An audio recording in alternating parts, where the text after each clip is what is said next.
Hey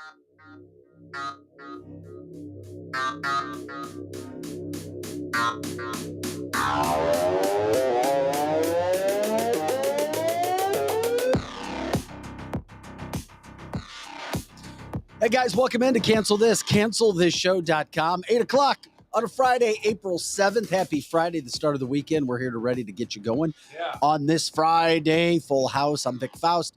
Tabitha Hassel, Eric Johnson, Scotty Durkin in studio. Lizzie Sparks running the social media from outside of the studio.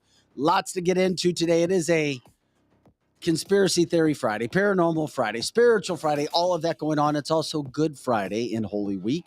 And with that being said, coming up at our 9 o'clock hour, you will not want to miss Michael Voris of St. Michael's Media, Militant Church, militanttv.com.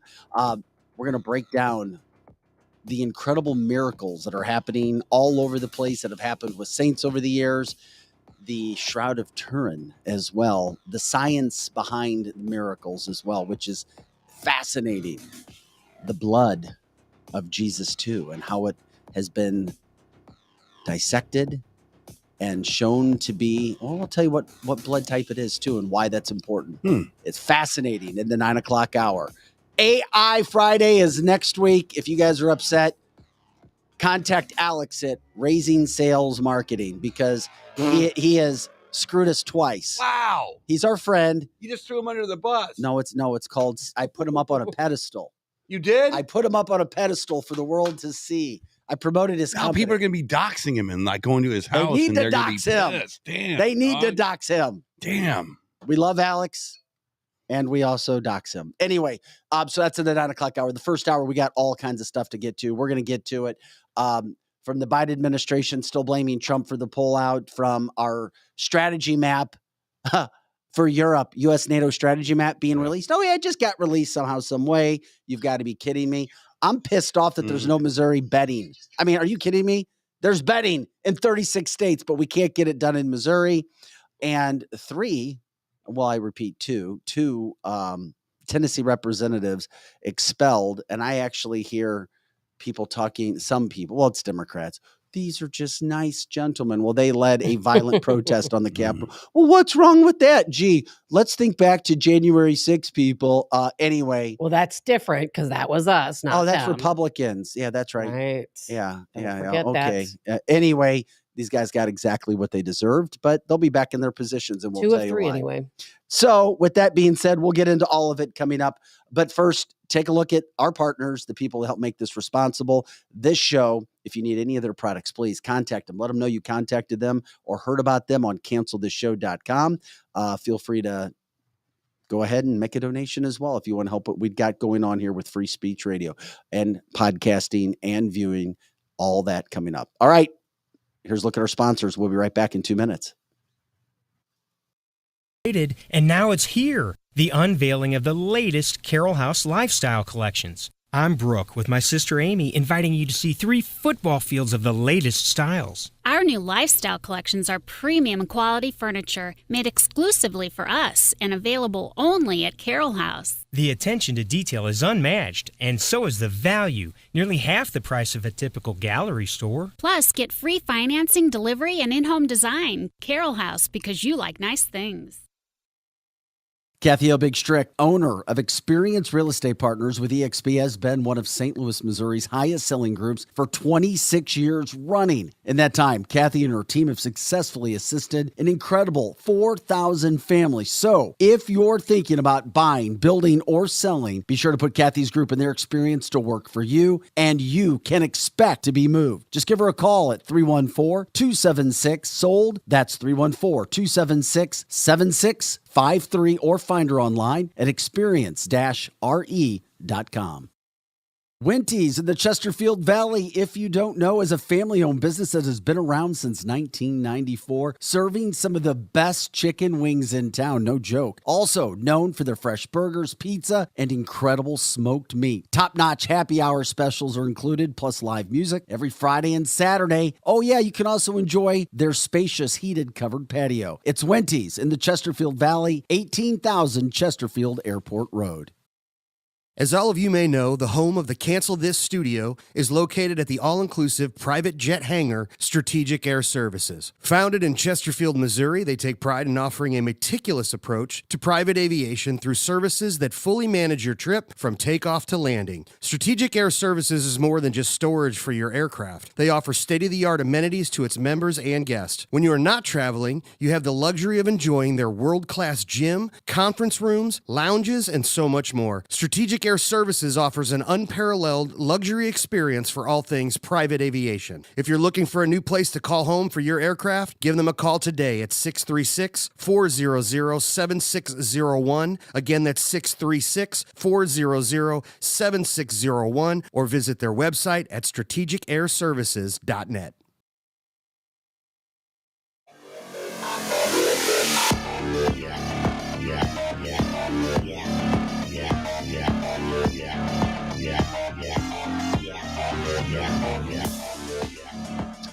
And welcome back to cancelthisshow.com. Scotty Girk and Eric Johnson, Tab of the Hassle on Vic Faust. You guys ready to start things going on?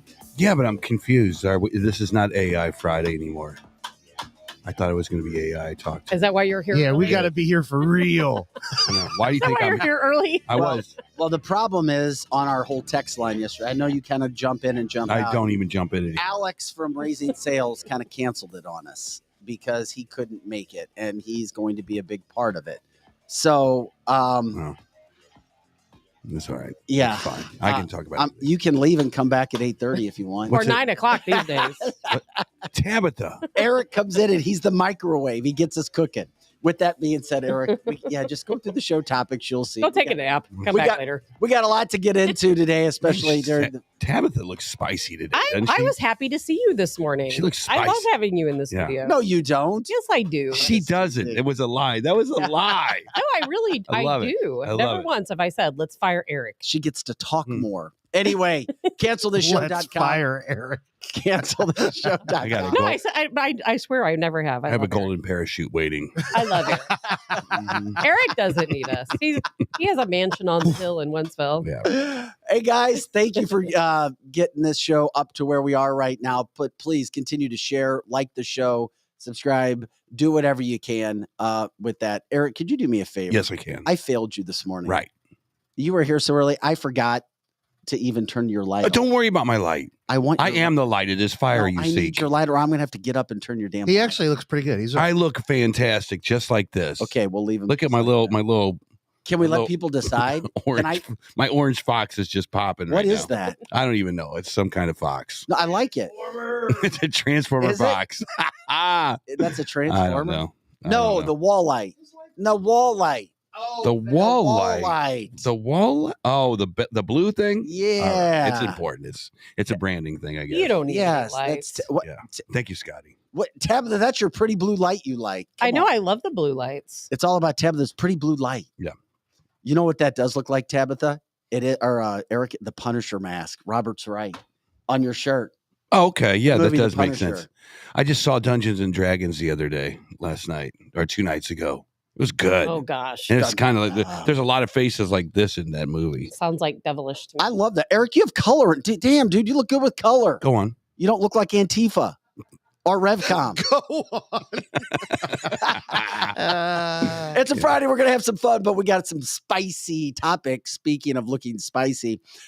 First of all, and Tabitha, don't say, well, what do you expect at San Francisco State University? You know what? I don't care if you're conservative or not. You have every right to go in and talk about saving women's sports. It was part of a Turning Point USA speech last night. Riley Gaines, former NCAA swimmer. Mm-hmm. She has really come mainstream to save women's sports from transgender men saying that they're women now. And of course, dominating the sport, Leah Thomas. She went to just give a speech last night. She was physically assaulted, hit multiple times by a guy that jumped out.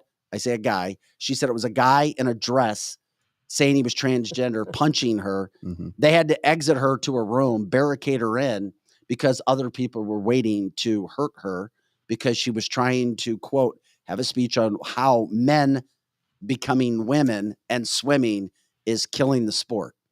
Riley Gaines gets attacked, but of course it's nowhere on national media. The only place you're going to see it is Fox News, maybe Newsmax, and maybe OAN. A lot of people are seeing this stuff now.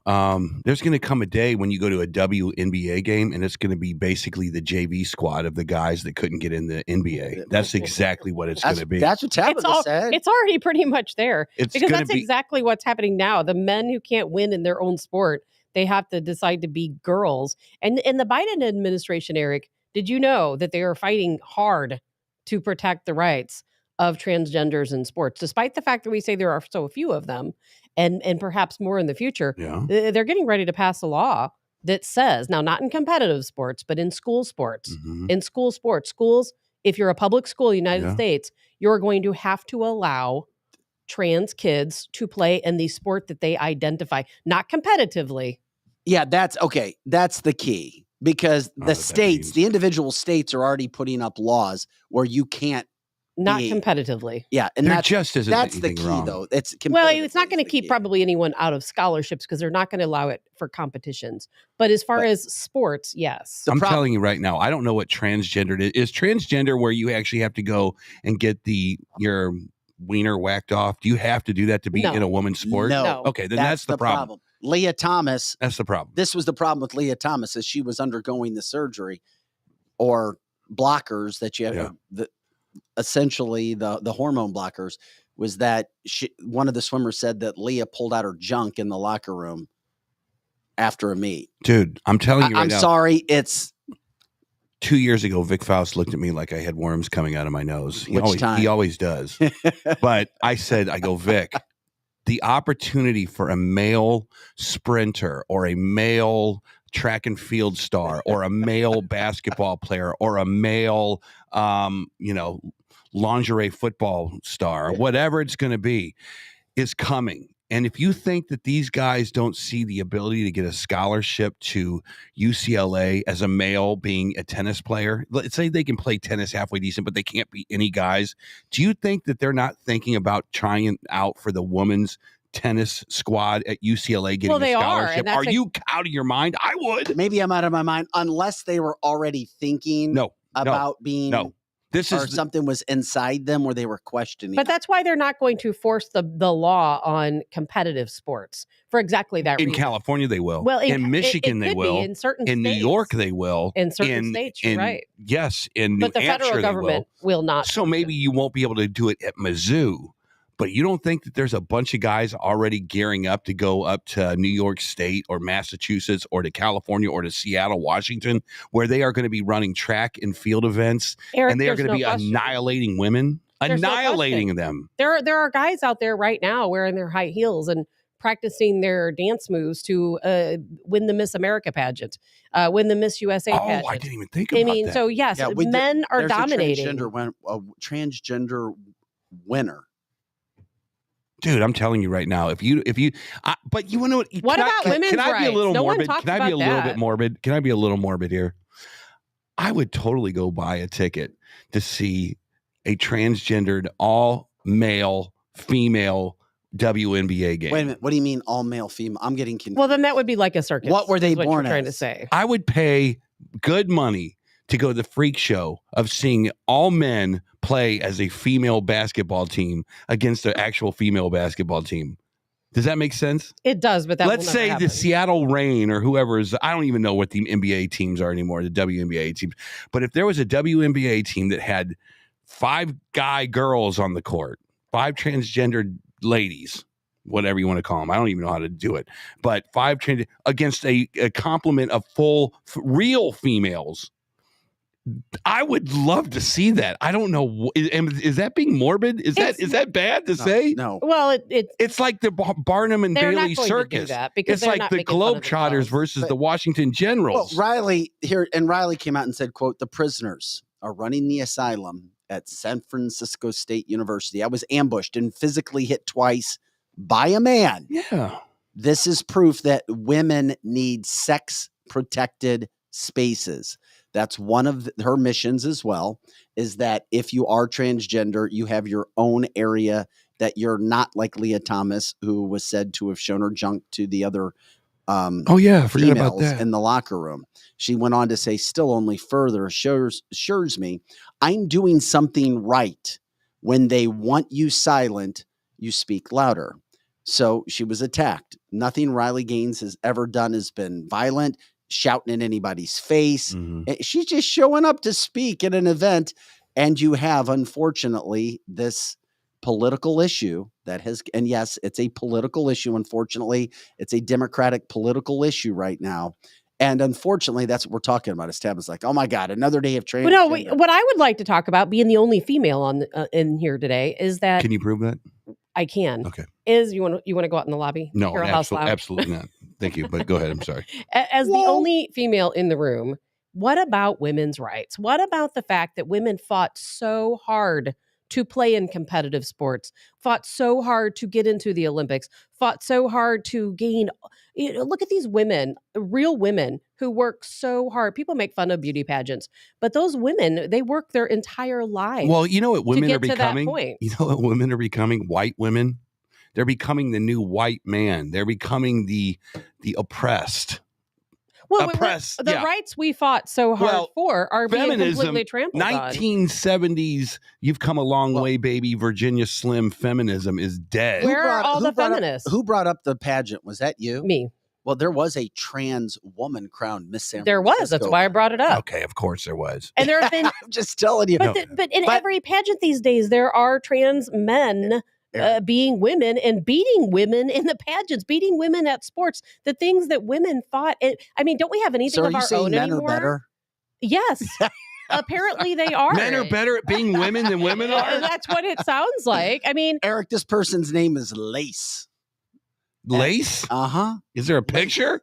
Yeah. I gotta see Lace. Where are all those women with the pink hats? Lace, the picture of Lace is attractive. With the pink hats? The pink, hats that came out in droves to support Hillary Clinton. Yeah. Where are all those women saying, stand up for me? All the feminists that fought so hard for feminism. Where are all of these women? Well, you're more feminine as a man being a woman than a woman being a woman these days. You are literally, you just broke the glass ceiling. I love that, where women are always trying to break glass ceilings all over the place. Well, men just broke the female glass ceiling of being women better than women can be women. Is that crazy to think about? Like Patty on the comment light said, where's the Me Too movement? Where are all of these people at? And you're so right, Eric. You know what? We tried so hard as women to get ahead and get ahead and get ahead. Yeah. Back in the day, more so than now, because now I think we are ahead in many ways. But now that's being taken away from us. Yeah. I don't even think the Europeans or the rest of the world needs to laugh at us, because I'm laughing at us. But it's happening in Europe, too. Americans. It's happening in Europe, too. Americans are laughing at Americans. And it's a joke. Did you ever? Well, anyway. Scotty, I sent you. You know where it's not Lace's happening in Russia? Picture, buddy. Scotty, it's not. Scotty, gosh, Eric, it's not happening in Russia. We're interchangeable. It's not happening in the Middle East. Let me guess, Tabitha. It's not happening in any BRICS country. That's correct. Hell no. Only NATO countries. I feel like because they have a I mission. feel like Tabitha, it's all part of the same thing. If a group of men in black suits with sunglasses walked in here and said, Tabitha, this is your one chance. You can be Russian, Chinese, you can be Saudi Arabian, you can be anything in BRICS. I have a feeling that you are 100% I have wrong. a feeling that Tabitha would take the offer. You are 100% wrong. Do you see that flag taped to my desk? I think she would take the offer. I am a diehard American. She's like, how far away can I live from Putin? No. Eric, I am a diehard American. Eric, I want to show you Lace. If Lace said, hey, here we go. Hey, big boy, I love watching you with PRL. Oh, damn. Hey, I came to watch you play the bass at PRL. You might give that a second look. Well, that is a very interesting thing that you said that, because the last time that is Lace, who was born a man and is now a transgender woman who just won the San Francisco beauty pageant. Yeah. There was a few people, and this again, I hope you guys think that I don't give a damn. When you're an adult, do whatever you want. But I was fooled a few times the last time we played the Mayor's Ball on Mardi Gras 2 years ago with Tashara. With Tashara Jones, and our backstage was the same backstage where the dancers dress. There's a few. There's a few that I was like, "How you doing, lady?" Yeah, and nope. You have a few drinks too, and it's like, So as Tabitha raises her eyebrows. Yeah, I do think that I'm actually wondering how far Eric has gone before he realized the difference. Never. but I my radar is very. We have accurate. some fun with it, but Riley Gaines, not a fun situation to be in that area where you're being bullied by a man wearing a dress and being physically attacked. But she's never going to stop, and it's one of those tough situations that we have to deal with. Speaking of tough situations, did you guys see? All right, 3 Tennessee representatives, and you have to get into this because it's part of the story. 2 African-American men and 1 white woman led protest in Tennessee over gun control the other day. Here's the problem. It became unruly, wild, crazy, and we'll show you the video. Democrats don't think it was wild. They think, oh, it's fine. Now, these 3 representatives all admitted they did something wrong. All 3 of them admitted that they did something wrong. We'll show you that video as we talk over this story. The problem is when you do something like that and you lead all of the protests coming into the Capitol, it's wrong. And guess what? You subject yourself to possible expulsion. 2 of them were, and I repeat, were expelled. The 2 African-American representative men were expelled. The white woman was not. Of course, they blamed it was racism. I agree. But here's the problem. The leader of the House, the speaker, was on television going, okay, well then why did her attorney, when they came to speak to us, say, and this is the part that Democrat stations won't tell you, the president's so lost, he doesn't know what he's saying, is that the attorney said, my client is different than those 2. Mm-hmm. She didn't grab the bullhorn. She didn't yell and scream like they did. She should not be expelled, and she wasn't by 1 vote. Now, those 2 African-American men did lead the charge. They did yell and scream with the bullhorn, and they did lead it. So with that being said, they were expelled. There's nothing racial. Give me a freaking break. The Speaker of the House said if that attorney would not have argued and presented facts that showed that she was different, she would have been expelled as well. But that's the side story. The main story is you don't walk into a Capitol as a representative with a bullhorn yelling, screaming, and inciting what's going on. Are we playing the video as we've been talking, or? Out of order. Yeah, we were talking about playing okay. Now, please play the video while we talk, Scotty. And you see what's going on. We can talk over the video, as I said, as this is going on. The problem is, they get expelled, and now it's become we can go into a house and yell and scream with a bullhorn anytime we want, and it's only racial if you tell us that we're going to be expelled. Aye, 69, 26 nays. I received but even being expelled, guess what? These 2 gentlemen can still run again in their district. They're probably heroes in their district. They'll win, and they'll be back. And they'll get expelled again. If they do something, no, I think they can go. I think they can do this all over again. It can be a back and forth. I think that there's like kind of statute of limitations or double jeopardy. I think that it's like, oh, you're back. Bye.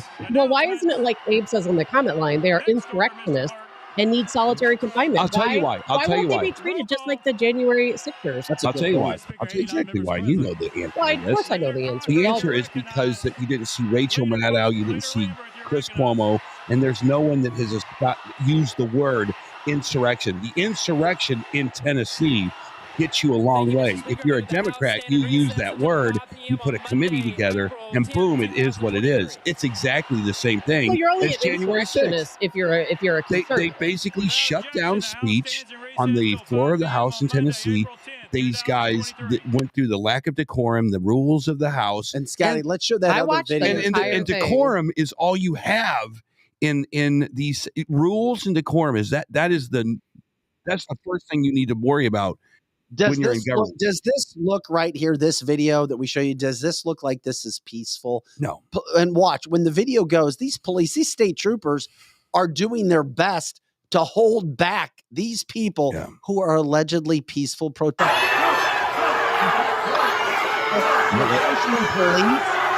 They're threatening police. That's thug mentality right there. That's being a bully. You can't do that. I mean, look at that. They attack and then act like. This is the problem with national media and people who support, hey, go protest all you want, but you can't do that. There's a line. Yeah. Yeah, Lizzie says peaceful protesters and laughs. Now, will they be arrested? Will this guy that they have right here, will he be arrested? I thought it was a woman. I believe that's a man. And if he is arrested, what are his charges going to be? Is he going to be held in solitary confinement? Is he a seditionist? I would really love They to let know. they let him back out. Yeah, see, they just pushed him back out to the crowd. Go on out there. Give him back. Is that what they're saying? Yeah, that's what they're saying. Yeah, that's so peaceful. Unbelievable. I mean, it really, and you know what? And it was difficult for me to find that video because guess what? Mainstream media, they don't show you that. They're showing the representatives on the House floor with the bullhorns. Yeah. I mean, who do you think you are to bring a bullhorn in and start screaming and yelling? Let's go do it and see what happens. Well, that's where you think that you're above the law, that you get special privilege and special are rights, above the law, and they do get special privilege. and you get handout situations for whatever reason. That's not how the world works. Well, it is for them because that's exactly how it is and how it works. Unfortunately, Vic, they do get special privileges. I feel sorry for police, legitimate police there trying to, hey, we're here. We have to come up and deal with all this crap today now. And it was all over gun control. Well, there's a way to do things.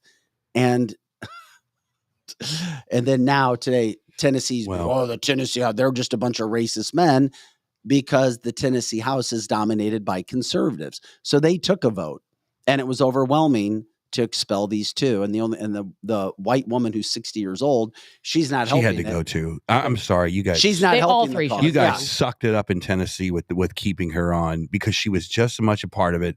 Yes, she might not. She was a part of it. She might not have been as aggressive as pulling the bullhorn away, and she might have just wanted to have the photo op of being there with those kids.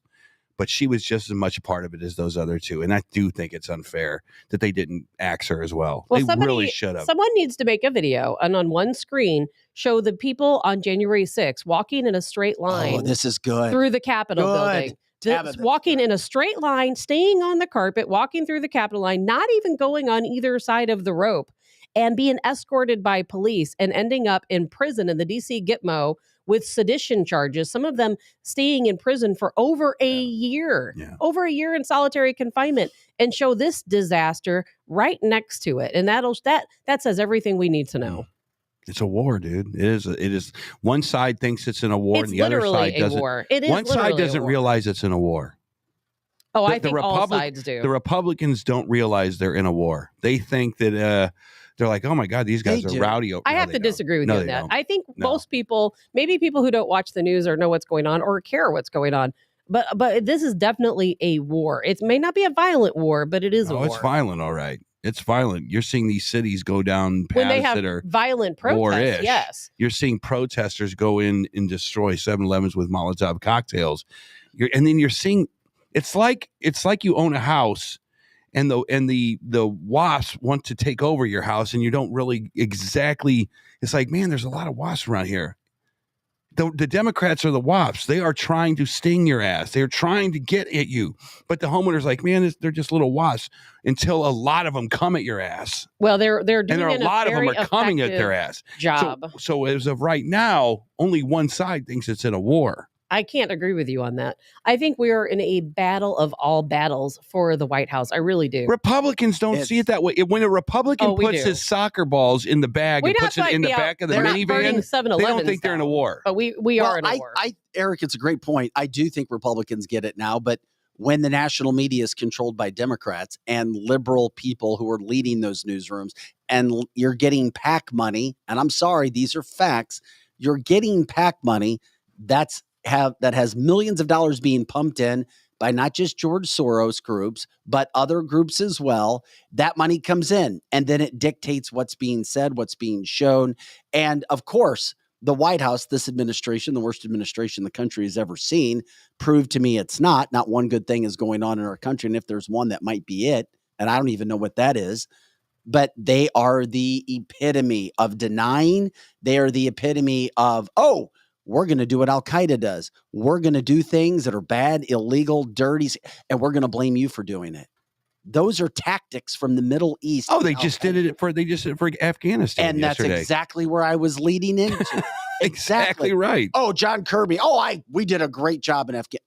what? So they're going to frame it in the election as we did an amazing job. We would have done even better if it wasn't for Trump. Well, of course they are, because they're a regime. It's not a government administration. It is literally a controlling regime. If you think about it in terms like we should, like we're a different country, not the padded, nice United States. This is a regime. The regime is in control of this country. Just be honest. The Republicans do not think that they are in a war. They don't. I will never agree with you on I'm that. telling you what right can now. Republicans do to show or prove to you that they are, Eric? Because I believe they are, and I believe what House Republicans are doing. Well, first is of all, an example. First of all, they could have gotten off their asses and voted for a moderate mayor of Chicago. Second of all, but those aren't Republicans. Well, second of all, they would have looked at the cause and effect of putting a liberal judge on the Supreme Court in Wisconsin. I mean, there's all those kinds. aren't Republicans. I get it, but these are people that don't understand what is going on with their country. I can't agree with you. And Republicans didn't get off their asses to go vote. There are Republicans in Democrat-led areas. Neither there Democrat are. or Republicans get off their behinds and go and vote. The voting percentages are so low all around, but none of it matters if they're cheating. It doesn't matter. Well, let me talk about Not cheating. even Hold on. cheating, though, Eric. But if you look at registered Democrats, registered Republicans in Wisconsin, I think Wisconsin has more registered Democrats. Yeah, hopefully. And let me tell you, I promise you 100%. Let me ask you this. It's at least 2-1 or 3-1 Democrats to Republicans. Let me ask you this question, and this is how. Because Democrats give out free stuff. Let's just say it like it is. Hold on, let me ask you. Democrats give out free Let's go stuff. get some free stuff, Eric. I'm going. Let's go get some free. If Democrats weren't in charge, people wouldn't be getting handouts. Let me ask you guys a question. You're smart. Tabitha's smart. Scotty's smart. Our listeners are smart. Am I the only one in this room right now? When I saw the vote that came in from Chicago, right? With the way that crime is in Chicago, with the way that businesses are leaving Chicago, in the way that the sports franchises are losing audience all over the place. The answer is yes. Hold on. Am I the only one in this room that after they took this vote and this new socialist Marxist guy is coming into office, defund the police kind of guy is coming into office with Kim Fox as the prosecuting attorney? Am I the only one that just went and threw his hands in the air and goes, I cannot wait to see Chicago fail? Am I the only one that does not want to see Chicago succeed right now? Am I the only one in this room that is looking forward to Chicago becoming East St. Louis? Did you see what he's Am going I to the do? only? I'm asking you a question. Don't skip past it. Well, because I think it's a rhetorical question. No one It's wants not rhetorical. to see It's a Chicago legitimate fail. question to you. Are you looking at yourself going, okay, you guys asked for it. Let's see how this works out. I don't think anyone wants to see Chicago fail. I do. Especially me coming from that area. But I will tell It's you, already failed. It's already failed. People right? get what they asked for. This They isn't voted, the south side of Chicago.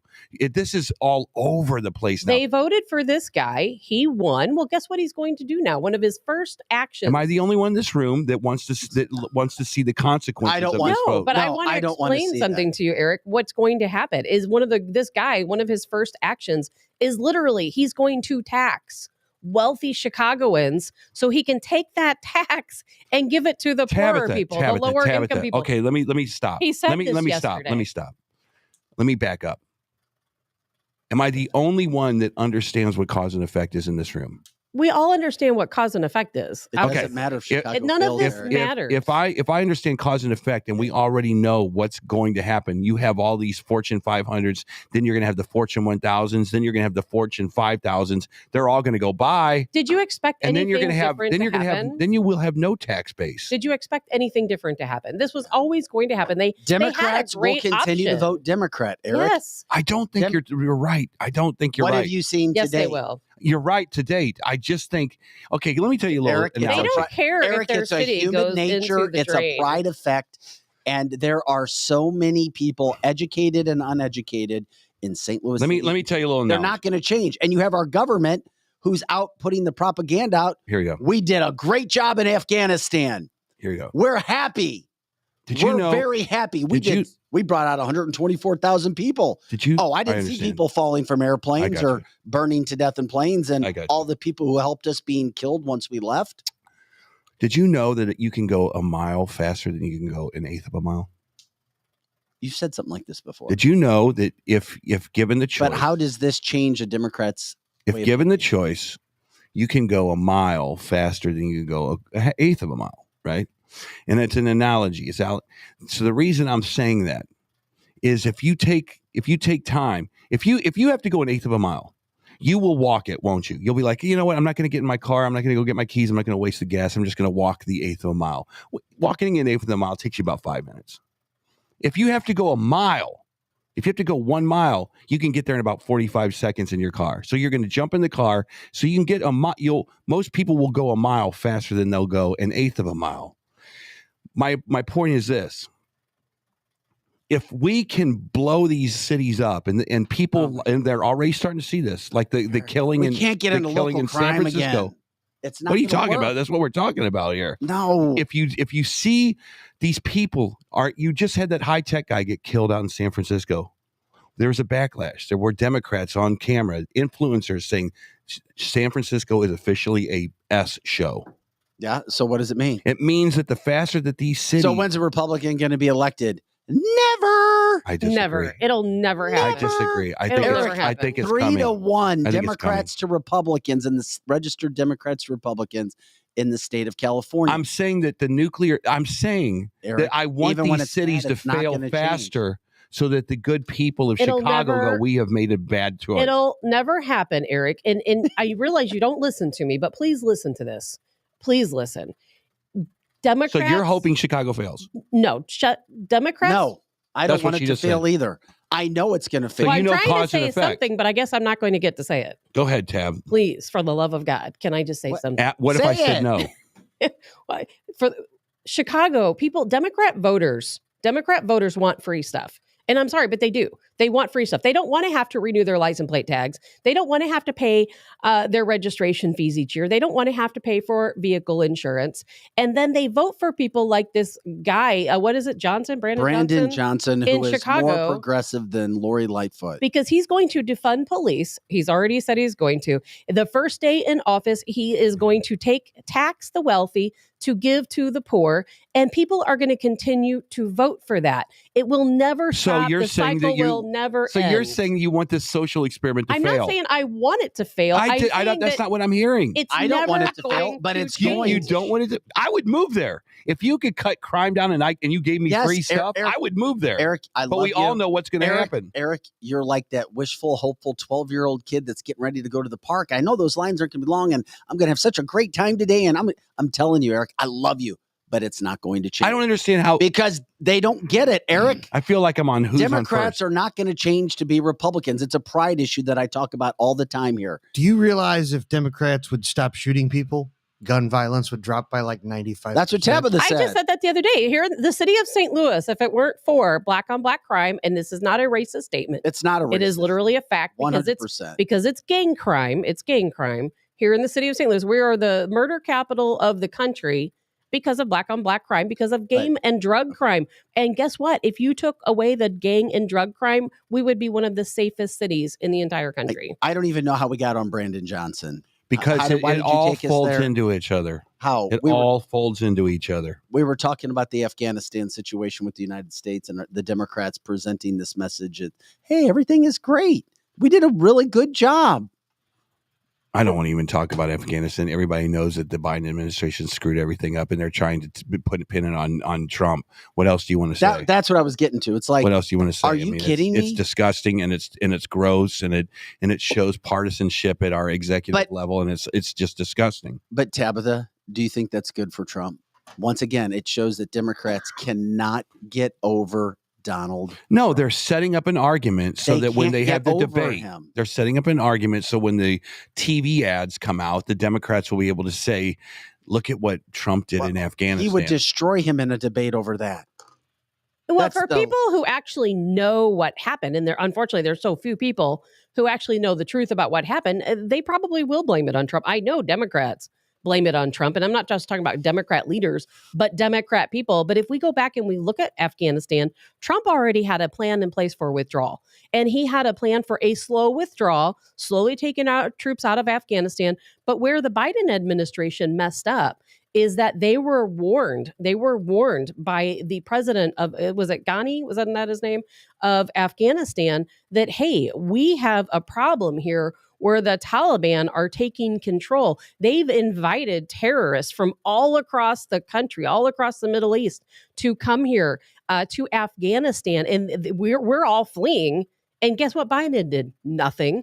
He didn't do a darn thing. He could have started withdrawing our troops then. He waited till Ghani took all the money from the country and fled. Thank you. And then by then it was too late. That he had a warning of 6 months to start withdrawing our troops, and he didn't do it till the last day. Reports have now come out that Biden didn't even want to hear the report. He said it was. That's right. He said it was too long because it was 30 minutes. Then he was told, "What if we cut it down to 15 minutes so you can hear this?" And he's like, "Nah, I'm moving on. Time for my Ben and Jerry's ice cream." But yet you still have people, Eric. This is the problem with humans. Eric, you're intelligent. You think rationally. You think logically. I'm sorry. Most people that they're just not going to change in these cities. And not just the cities. Well, but then again, I'm glad. Democrats don't change the Look, Republicans. again, I don't and want Republicans anybody. for the most part don't change. I just the don't understand you Democrats. guys. I don't. You guys want to see Chicago flourish No and one- succeed under these things? I mean, do, I don't get it. But Eric, It's not about what we I want. don't We don't have any control over it. We So have zero I said control. here, I'm with popcorn, watching Chicago go into a malaise of disgustingness, and nobody lives there anymore, and Fortune 500s are moving out of there left and right. I'm happy about that because it finally shows, right, that the cause and effect of putting these ridiculous principles in are never going to work. Chicago is very different than St. Louis, Eric. It's not the same. Again, I don't. I from might there. have to take a break today. I am from Chicago. I might have to take a break from the show Can I today because I explain can't figure you Chicago out. to Go people ahead. who Yes. don't live there and have not spent any time there? Yes. Not all of Chicago is bad. When you go down to St. It's Louis not- City, because you're just listening to what you hear in the news. I know. I've been there. I was just there. I lived there. I lived there until I was You haven't 16 been there years in a old. while. You haven't Yes, been there in a I have. while. No, I there's- have friends that Eric, live there. there's people who feel there's people in Not part all in of the city Chicago. is bad. No, it's not. all bad. I was there 2 weeks ago. You can still go. 2 Well, weeks then maybe you were in the wrong part. There are still What'd parts you of see? Chicago. What'd you see and what'd you think? I saw The Magnificent I'll Mile is bad now. That's exactly what But there are some very good. I want to hear, exactly I want to hear what Eric saw. I saw cars underneath the loop, the train that were completely abandoned and flamed out. I saw stores that used to be there when I was there 10 years prior that are completely closed now. I saw busted in windows all over the place. I saw no cops anymore. There used to be cops all over the place. I saw trash. I saw places. We went to a gas station that basically, it was just not a good environment. Okay. And what I'm saying is that, and it goes back to you can go a mile faster than you can an eighth of a mile. That's why I'm saying I would like to see this experiment over quickly. Do you understand what I'm saying? I want people to understand the cause and effect of what's going on. No, Not over 10 years, Tabitha. Maybe over, how about a year? I think all of us understand what you're saying, but you're not listening. You're talking, but you're not listening. And the fact is that these people in these cities, they will let that city disintegrate into absolutely nothing till it looks like East St. Louis, and it will never change. But there are a lot of people in the Chicago area. I know people that I went to high school with who still live there. And they love living in Chicago. There are parts of Chicago around Wrigley Field. There's parts Kathy Helbig sent her daughter to Chicago to live by herself, and she loved it. There's a lot of areas you can go. There's places in Chicago in the city where I walk and have no problem. Most of it isn't. I get it, Eric. The south side is bad. The north side is fine. Much of downtown is perfectly fine. It's not as bad as it sounds. But Brandon Johnson is not the answer to make things He is better. definitely not the Because answer. we all know it takes police, it takes deterrence to crime. And if you don't have the deterrence to crime, crime is going to continue to go up, even though that's not the Democratic call. Well, we're going to reimagine. No, it's bad. So, But let me just clarify. let me clarify. If there was a city where they gave me everything, free tickets to baseball games and hockey games, and there was no crime, limited crime, I would move there in a dead second. And if you had the Miracle Mile open for business and you could walk the entire Miracle Mile under liberal socialist policies, I'd go, damn, you guys knocked it out of the park. I love it. You still can, just like you can go downtown to Washington Avenue right now and not have any problem at all. Most of Chicago's problems are on the south side. Tabitha. And even when I lived there, you couldn't go on the south I did not want to talk crime on a Friday. I don't either. City I hate crime. talking about crime. However, coming up, this is cancelthisshow.com. Coming up here at 9:00, we're going to get into our Friday as we talk spiritual things when it comes. It is Holy Friday. We're going to get into why and just explain all the people whose bodies still lay as if they were alive, saints, hundreds of years, the Shroud of Turin, the science behind it. I cannot wait to get into this stuff. Why are you giving me that weird look, Tabitha? Because I have an answer for some of it, and I can't wait to tell you. All right. Do we have a guest that's going to talk to us about this? You're being like Eric now. You're not reading your notes. I did read my notes. I just didn't have That's much embarrassing. time. to read my notes. That's embarrassing, Tabitha. Today I was- did read my Michael notes. I just Voris. didn't have much time to read my notes. Eric thought today was still IT talk. Yeah, So but- that's coming up at AI 9 o'clock. talk. You and I'm a then bass player. That's part of that Friday free for all. I know exactly. But before we get to that, Tabitha, you've been all about insects. NPR now claiming that it's not a conspiracy theory Of from course elites. they are coming from NPR. They're going to be giving out sacks of crickets for their giveaways from now on. But here's the thing. This was an interesting thing that came down. Report from Russia. I don't know if this is one of your brick steals. Russia and China promoting they will never eat insects in their country. That's correct. What the hell? Why are they putting that propaganda out now? Is it Because to they're make fun? fighting against globalism. And part of eating Eric, crickets this and is bugs legit. and This worms is legit. is globalism. I agree. I know you. It's the difference between globalism and non-globalism because they want Again, globalism. They want to take our farms away from us. They want to take livestock away. They want to scrape a couple cells off of a cow Ugh. and make milk, cheese, and all this other junk and have you eat lab-grown meat. That is where we in the Western world are going, where the other countries are like, we are never going to be globalists. We are never going to force our people to eat crickets. They call it the alternative protein right now. And it is real. It is not conspiracy. yummy. Eric, I'm reading. Robert says all insects have parasites. Oh, absolutely. That's why they call them insects. Oh my God. And we're actually being told that this is okay. What I don't get is why is NPR on board with this, Tabitha, in regards to saying that it's not a conspiracy theory or it is a conspiracy theory that elites are trying to do this? We have evidence where we do have elites and the Bill Gates of the world who are promoting insects. We have Nicole Kidman sitting on a YouTube video eating out of these different plates of various insects, Oh. telling people, oh, I'm going to eat this mealworm. Oh, I'm going to eat this cricket. I mean, because that is what the elite folks in this country want us to do. They're still going to eat their meat. They're still going to eat their eggs and their chickens and their beef, but they want us to eat insects. We're turning into a situation almost like serfdom. We've already known we were the worker bees, but now they're making What it is serfdom? so much. I don't know. Serfdom, Educate me here. meaning It's like a that- plebeian serf from the 1400s. It's like you had the people that had the rags and they would go till the farms, and then you had the elite in the castles that would Exactly eat all, that. they were high life, the high life. And We are that- not the high life. And we've always known this, but they're making it so much more obvious. And that happened during COVID when they had the redistribution of wealth and they took all of the money up to the top. Well, you know what's coming back down is literally crickets and mealworms. And we already know. That's why they're talking about climate change. Oh, we don't need livestock. We don't need farms.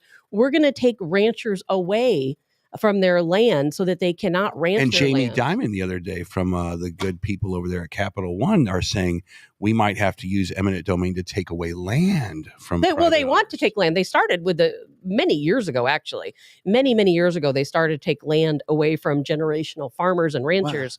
And they're going to continue to do it. And then when Either they take that they land, are the government so takes it over. scared of this climate change crap, They're not. or It's all they a just sham. it's a big power play because Jamie big power Dimon's like, play. we got the money to go get this land if the government lets us. But why do we want the land, according to James? To put in solar farms, wind farms, to take away cows being produced on them, to Because take all away the greenhouse gases. yeah. Because the cows, for God's sakes, are killing the climate and animals are killing our bodies. They want to control what we put into our bodies.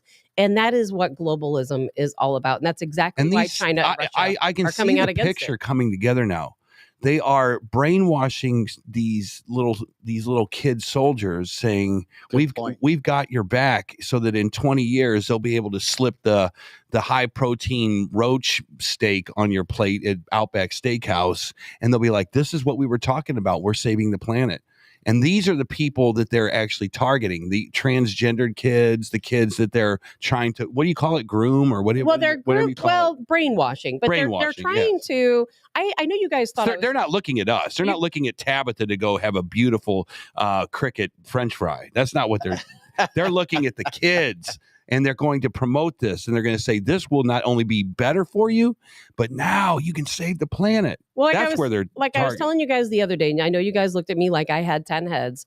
I am not kidding you. I am hearing reports that eventually globalism, New World Order, is going to lead us, the slaves, the serfs, the worker bees. They want to change us to a diet of crickets, mealworms. That's going to be the base of our diet, along with other liquid forms that are made in a lab. Yeah, but there's so much when you say that, Tabitha. I get it, but you know what? Where are you hearing this? On chat rooms? Where's your source? Well, where's the source? Now you sound like Eric. Where's What's your source? You know, everything starts from where all it takes is one leaks. person to say, "Hey, I heard this," and they put it on. Well, you can go out and look it up yourself. And I'm not saying I disagree. Oh, I know you're not. I know you're I'm not. just because I don't know. I read. I stay up all night and I read. But this is one of the things that I keep hearing about, and that Yes, I've been you do. reading more about. Yeah. And they're talking about how just like baby formula is made in a lab. Yeah. And they, now there's such a push for protein shakes, and they're trying to tell people you can get all your nutrition in a bottle of a drink of some sort. And you can. And so they're trying to move away from us eating meat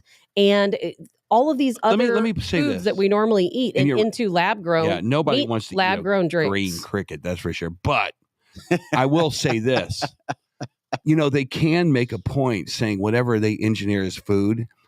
Right now, if you know anything about nutrition, you know that a Pop-Tart's the worst thing you can put in your body. 100. Not according to the food pyramid. And Yeah, gummies. really. I'm sorry, gummies. And gummy bears. Gummies are some of the worst things. Oh, you can it put. is. Gelatin is so bad for your body. So they can make a case Stay to say away from that stuff. they can make a case to say man. that these fantastic tasting green crickets from Wisconsin, you got to buy a bag today because kids they'll look into that. You could sell it, Eric, in a heartbeat. Yeah, no doubt. You could. Wait a minute. You're It's already marketing there. genius.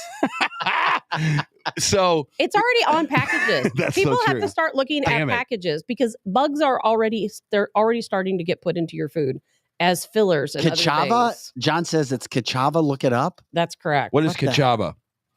What is that? What is it? I need to know right If now. it's the one I'm thinking of, it's like a bug protein. A bug protein. They're taking bugs and what they're doing is they're making them into like a powder or a slush, and they're adding it to our food. And it's on the label, but it's Yeah. under crazy names. I thought that was the one that's Kachava. He can clarify for us. Hmm. But there are so many, and they've been using beetles and different things for food coloring for many years. So some of it's not new, Well, but so much of it oh. is new. It seems like they Well, can't get Robert this. reminds us that all green technologies, and this gets into that, are owned by China. It's their number one priority. No surprise there. Donna, as something I brought up last week that I started to learn about was soy. Soy is estrogen. Be very careful when you're eating a lot of. I'm sorry. I avoid the soy at all Wow. costs. It is. And if that was one of the studies that it was sent to me, if you want your kids or yourself when they're in their growing ages Mhm. to reach their full potential with bone growth, you Yeah. stay away from soy. Okay. Makes sense. You don't know what's in your food. You got to go do your research because it's why America's fat and it takes Sawdust is a filler in shredded bagged cheeses. well, back in 1980 something, I saw the documentary of what is in a hot dog. I don't recommend any of you ever go watch that documentary because you don't want that. We're already eating. Never mind. Back to the COVID. Damn, I just made myself sick by thinking about it. I was looking up Kachava because I wanted to see if Kachava. that is what I thought it was. Yeah. Will it happen? It's actually a drink. Not in this generation.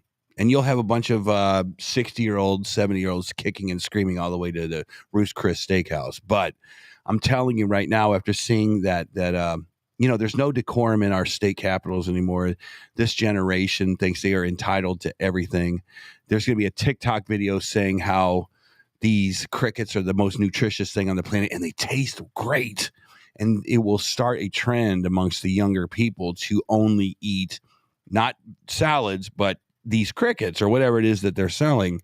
And it might catch on. It's kind of like Tesla. It is. It's kind of like catching on. Tesla. You wouldn't think that a battery-powered car would catch on because they don't have the infrastructure to actually fulfill the need of electric cars. But it is starting to catch on. I may end up being like Tabitha. I'm gonna eat berries and nuts today. I am not kidding you. I've been when eating I read what berries Paul and just nuts. wrote. Give me my berries and my nuts. I have been eating berries and nuts. The every single FDA day. have allowances for rat and mice feces, And that's food. Yeah. always been that way. Yeah. That we go eat get that's yourself an made Oscar Mayer in hot dog someday. manufacturing plants. It's and animal Whoa. hairs too. That's all part of fiber that they consider.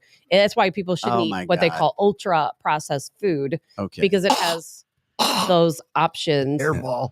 Yeah. But you know, think about this when they're having celebrities. Braunschweiger still sold. I'm sorry, Tabitha. What were you saying? Braunschweiger's disgusting. Whenever they're having celebrities make commercials, Yeah, that's eating scary. bugs. I mean, obviously Oh, they're this trying is to good. influence people. There's no question about it. It is a superfood drink, so it's good. Kachava. Well, I don't know. No, it. You I just put that up there. I did. Because somebody said kachava, and I thought they were talking about the bug paste, but it's not. It's a superfood drink. Uh-oh. But if you look at it, it has a lot of digestive issues. Okay.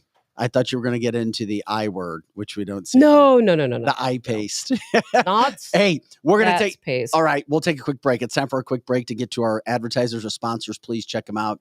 Please check them out. Okay, when we come back, Michael Voris from St. Michael's Media, we're going to talk about some spiritual things, miracles, and all of the supernatural that's out there because it is a Friday. It's a free-for-all Friday, Conspiracy Theory Friday, Paranormal Friday. Our AI Friday is next week. So stay with us. Join. This will be a great conversation coming up in just 2 minutes. This is cancelthisshow.com. Scotty Gherkin here, Eric Johnson, Tabitha Hassel. I'm Vic Faust. Lizzie Sparks, not in studio today, but she's running the chat lines from the city of Chicago. Stay safe, Lizzie. Stay She's in safe. Chicago? Yeah. Back with more. Cancel this Oh! right after this.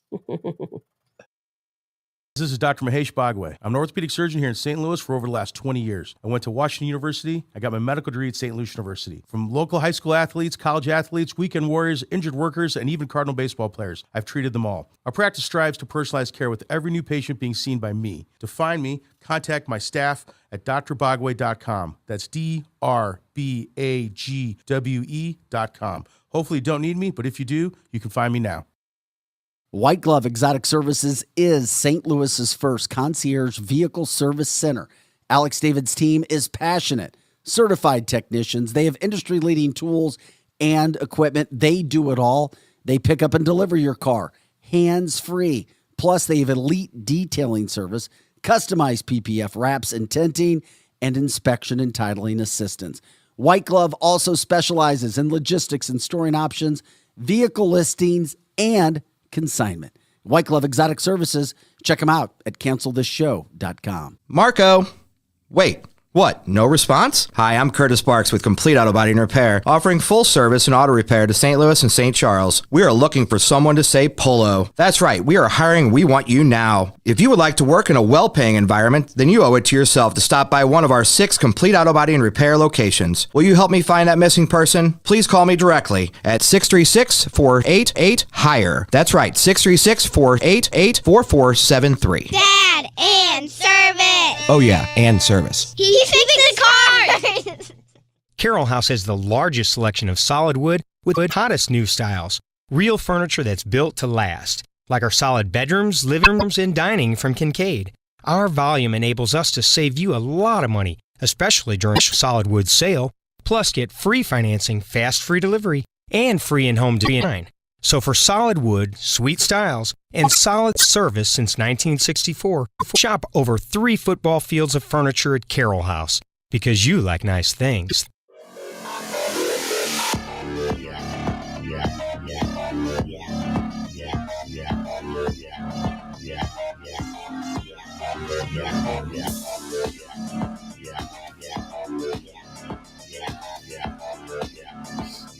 Hey guys, welcome back into Cancel This. I'm Vic Faust with Tabitha Hassel, Eric Johnson here. And of course, we've got Scotty Gherkin here. It is a Friday. We appreciate everybody joining us on this Holy Friday, April 7th. If you didn't know what we do, we are based live out of the St. Louis, Missouri area, national show. We cover news headlines, politics. We have all kinds of interviews, and we continue to move through. With that being said, we are rocking and rolling. We'll be talking with Michael Voris here in just a second. I'm actually talking to him now. Anyway, if you have any story ideas, cancel culture related, politics, let us know we'll go ahead. We'll rock and roll. We'll get the things done for you. We'll get those interviews. We'll bring them to you when it comes to that as well. Tabitha, you got any big plans this weekend? I do not have any big plans this weekend. Sleep. That's what I need. Real sleep. Oh, I'm going to go farm my bugs and seeds and berries this weekend. And if there's a point you can make about that when we close up that topic, please do so right now. Yeah, to let people know about when you were talking about food. Yeah, I mean, our food these days, it's poison. Scotty, he has chickens, don't you, Scotty? If you're literally not growing your own food, if you don't pull the crop out of your own dirt, you don't know what's in it. It's antibiotics and chemicals and additives. And I am 100% not kidding when I said I've switched to a diet of seeds, nuts, dried berries, and other things I can source myself. If you don't source your own food, if you don't buy your meat or other products from actual farmers, Yum. I'm not kidding you. We are destroying our bodies with this Franken food. Destroying it. No wonder people are so sick, and they want us sick. Mm-hmm. We're sick because of the food they feed us and the control the government has over our food supply. And if we don't take control over our own bodies and our own food sources, we're going to be sick because that's how they want us. That's how they make money. True story, Tabitha. Unfortunately, it's up to you to know what's good and what's bad and put in your own body. You can go to Eric's like, I'm going to get a cheeseburger after the show. Well, there's nothing wrong with it. The good cheeseburger, I'll tell you that. Go to the High Point sometime. It's delicious. See, I don't like their cheeseburgers. Because you're communist, that's why. No. If I'm going to eat a cheeseburger, I just want cheese and meat. And maybe a lettuce, maybe a tomato if it's like a real tomato, but you can't find real tomatoes these days. But I don't want blueberry compote on my cheeseburger. I don't think it's what all this weird junk. So I don't think it's so much what the government is putting in front of us. I think that moms and dads that don't have a lot of money, they go to Schnuck. They don't even go to Schnucks. They go to Aldi and they get the cheap Pop-Tarts for their kids and they get the cheap bread and they make the cheap sandwiches and it's efficient and it's cheap and that's okay. That's the life that I came from. Okay. That's the life I came from. Okay. But when I was in other parts of the country, you wouldn't see. There were certain people you would never catch not going into a Whole Foods. How about this, Eric? Into a Whole Foods and getting kale for their 8-grain whole bread kale sandwich. But things are changing even more than that. So you have to know yourself. You have to know what's good in your body. And you have to take that responsibility. What about buying a grain mill, graining your own flour? Go ahead, do it. I'll buy it. I'm not doing it. You go your own barley and making your own bread. People are stepping up their game when it comes to taking control of their health. I see more and more people making their own nut milks, people making their own grain. Things are really changing. Are you making your own nut milk yet?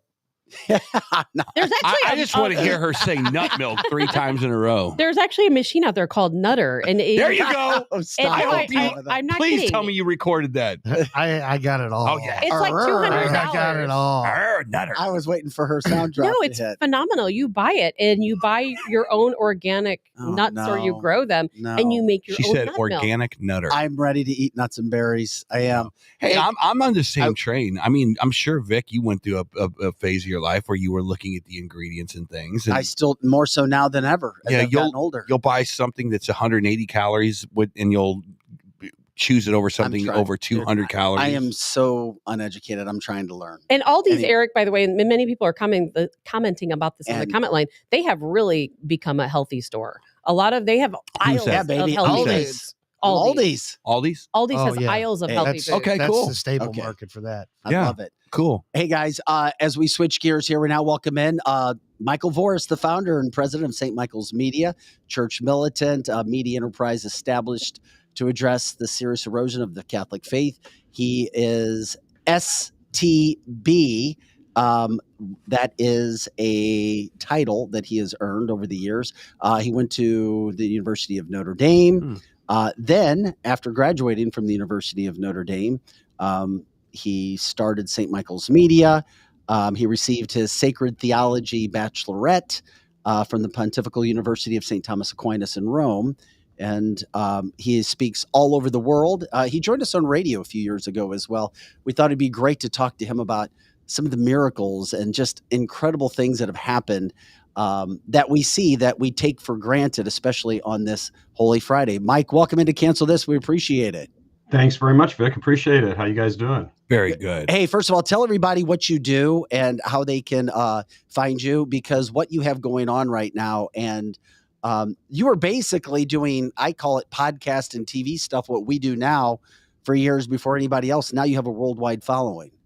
Yeah, actually, that's true. So in the Catholic world, we were sort of the trailblazers of putting video on the internet. We go so far back putting video on the internet that back in the days when YouTube could only take 10 minutes and 16 seconds, we know that because that was our border.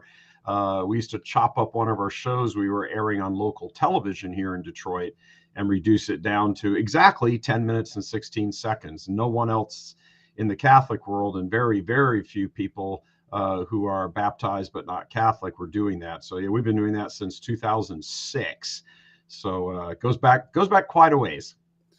Before the days of being canceled. Yeah, exactly. Oh yeah, long before. Nobody even knew the word canceled unless you were talking about your dinner reservation. How many times have you been canceled, Mike? Oh gosh. We've knocked off our video player. We're on SPLC's hate list. We were mentioned and discussed in the FBI dossier that came out. What? Got leaked in January. Got put out in the system in January and leaked in February.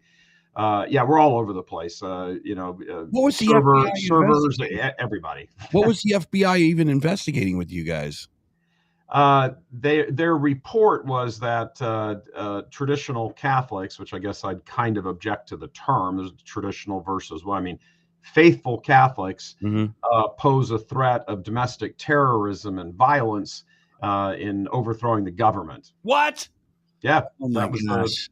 I don't know if you saw it. I don't know if you saw it or not, but we Senator talked about Josh it on Hawley, the show.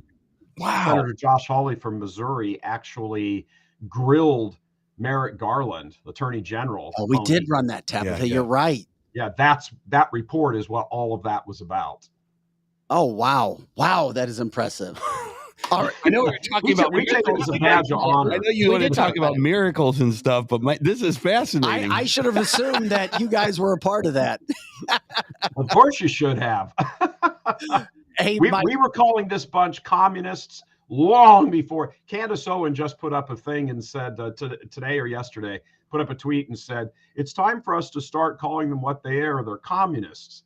And I responded back to her and said, Candace, Church Militant, St. Michael's Media has been doing that for over 10 years. Yeah. You know, So trying to keep up. Maybe, yeah, Tabitha could come work for you guys as well. Mike, it is a Friday, and we'll get into some other things here. But you're one of the most knowledgeable men when it comes to a lot of these miracles and the faith and the church over the years that I've ever met. And I know I met you for a reason. And a good part of my faith was because of this. But we wanted to talk about some of these things on our Friday because we keep it wide open when it comes to spirituality, when it comes to paranormal, when it comes to UFOs. We have a free-for-all Friday. We have fun, and that's what we talk about. But on this Holy Friday, let's break down the Shroud of Turin and the evidence behind it. I mean, we actually have physical evidence, scientific evidence that has been left behind verifying Jesus and what happened. Yeah, the Shroud of Turin, for those who are not familiar with it, is the burial cloth of our Blessed Lord. It was Jewish custom in the day, 2,000 years ago, that when you laid someone in the tomb, you took a very long white cloth, you laid them on the first half of it, and you draped it over the top of them. So the cloth has, if you were to take the body out, it would have an imprint, so to speak, on the bottom part of the sheet of the backside. That's it right there. And the top half would have obviously the front of the body. The interesting thing about this, the history of it, is it appears in recorded history, it appears, well, aside from the Gospels, there was and there's a very interesting point here. It says in, I believe it's, can't remember if it's John's Gospel or Matthew's Gospel, doesn't matter which one.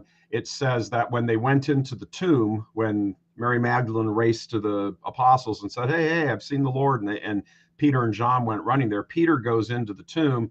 John waits for him because he's younger and outruns him, but he waits for him out of respect for Peter and his leadership role, and waits for him at the tomb. And then they go into the tomb, and there's a mention that there were two cloths.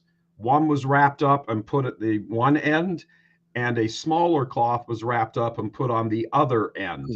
Because what they used to do was, in the Jewish burial tradition, they do that cloth, but they would also put think of it maybe the size of a pillowcase over the face of the dead. Mm-hmm. And then they'd wrap the cloth and tie them, bound them, put them in various spices and things like that. That's what the women on Easter Sunday morning were going to the tomb to finish, because they're not allowed to do that on the Sabbath or the Passover, which is what that Saturday was. So they took Jesus off the cross Friday, put him in the tomb, and did kind of a really quick, hey, we got to get this done before the sun sets because it's the Sabbath. The next day was Passover, and then obviously they go back Sunday morning very early to sort of finish the burial, anointings and spices and all of that stuff. So the record we have that there was a shroud he was buried in is right there in the Gospels. So this shroud, which is known as the Shroud of Turin, after Turin, Italy, which is where it is now housed and has been for about 500 years, the history of it is recorded in various parts of Western civilization. Appears in the East in recorded history around 300 or 400. It travels to a few different places in Europe. It takes up home in France in a silver reliquary, the big sort of chest box thing, that was placed on an altar in a cathedral in France and was kept by one of the royal families there for a few centuries. There was a fire in that cathedral, and the flames got so intense that some of the silver of the container that it was in, the reliquary, dripped onto the cloth. And if you guys can put the picture back up, stains are, if you see those little, I don't have an ability to move, but those little kind of long stretches there. Yes. Where the there's one, two, there's on going down each side. Yep. There's four on each side. So the cloth was folded over, and when the melting silver tinged the cloth, those little burn marks were put into it. Yep. It was rescued, obviously, because there it is. It was rescued, and an order of nuns sewed it up and repaired the damage. Shortly after that, it was transferred to Turin, Italy, where it now is housed. In I believe it was 1890 or so, a photographer took a picture of it. Mm-hmm. Back then, pictures were reduced to negatives. It's not like your cell phone. And when he developed the picture, he saw in the negative, you had a picture up already of our Lord's face. When whatever's light is dark and whatever's dark is light. So that is the image of our blessed Lord in the tomb laying there. So when that picture emerged, I mean, you could see the faint image just by the naked eye over there on your screen left. But it was the advent of photography which actually brought out the fullness of all of that. So it's kind of in reverse. When that happened in the late 1890s, and this kind of got around the world like, holy Moses, we sort of thought this was Jesus's burial cloth, but we can actually see an image of what he looked like immediately after the crucifixion, laying there in the tomb. So a whole bunch of scientific research started on the things. They wanted to date the shroud. They wanted to test the serum, blood serum that was on it. That's what I want to do. I want to get into the science. I thought that they did DNA. Didn't they do DNA testing on the shroud? They did DNA and carbon. Okay, I thought so. They did carbon testing. They did DNA. They've done the pollen testing. They did the DNA testing. They've done all sorts of things. So, and here's the interesting point. The other cloth that I mentioned called the sudarium, which laid over the face, that particular cloth has been for 1,500 years in Spain.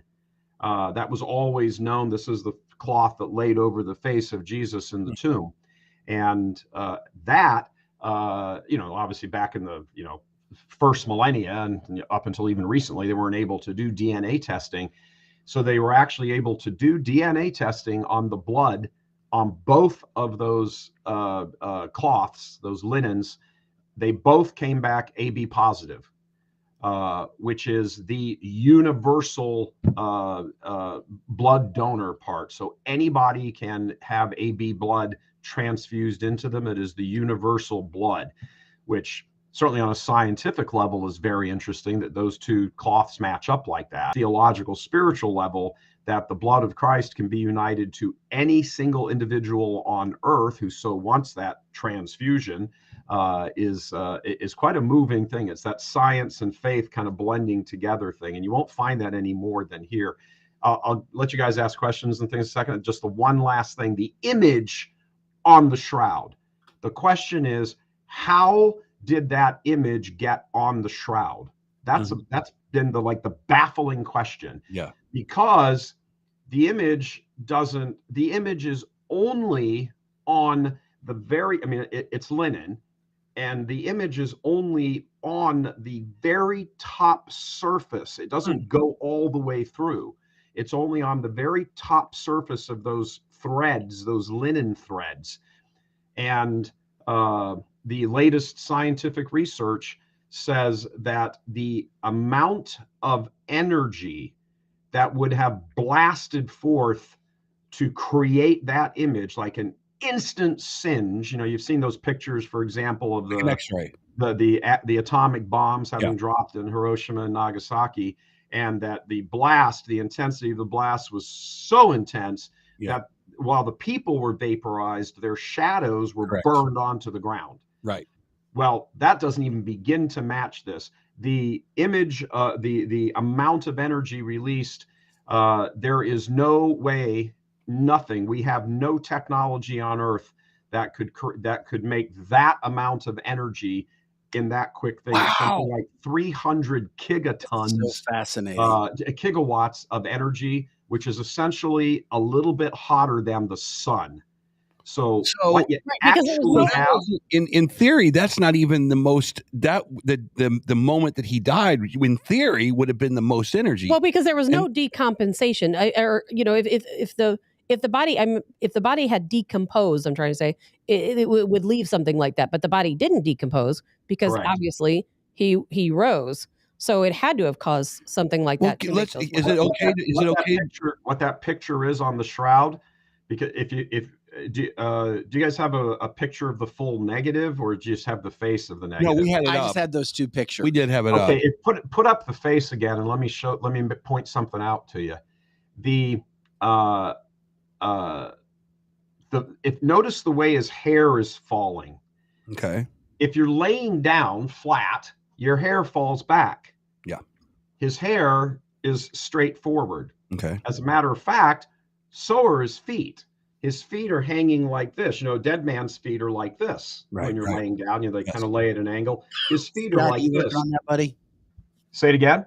I was talking to Scotty.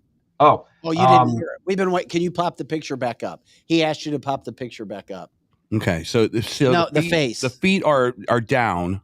Yeah, it's hard if you don't have the negative. I was looking for the other shroud that he was talking about. Notice his hair. Yeah. So he what you have here is there's simply no explanation for the body's posture with the effects of gravity.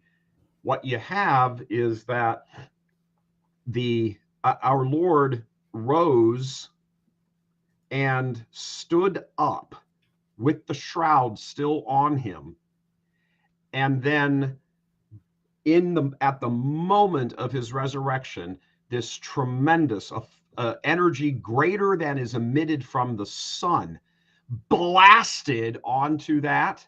So what you have here is a picture of the moment of the resurrection. I never heard that one before.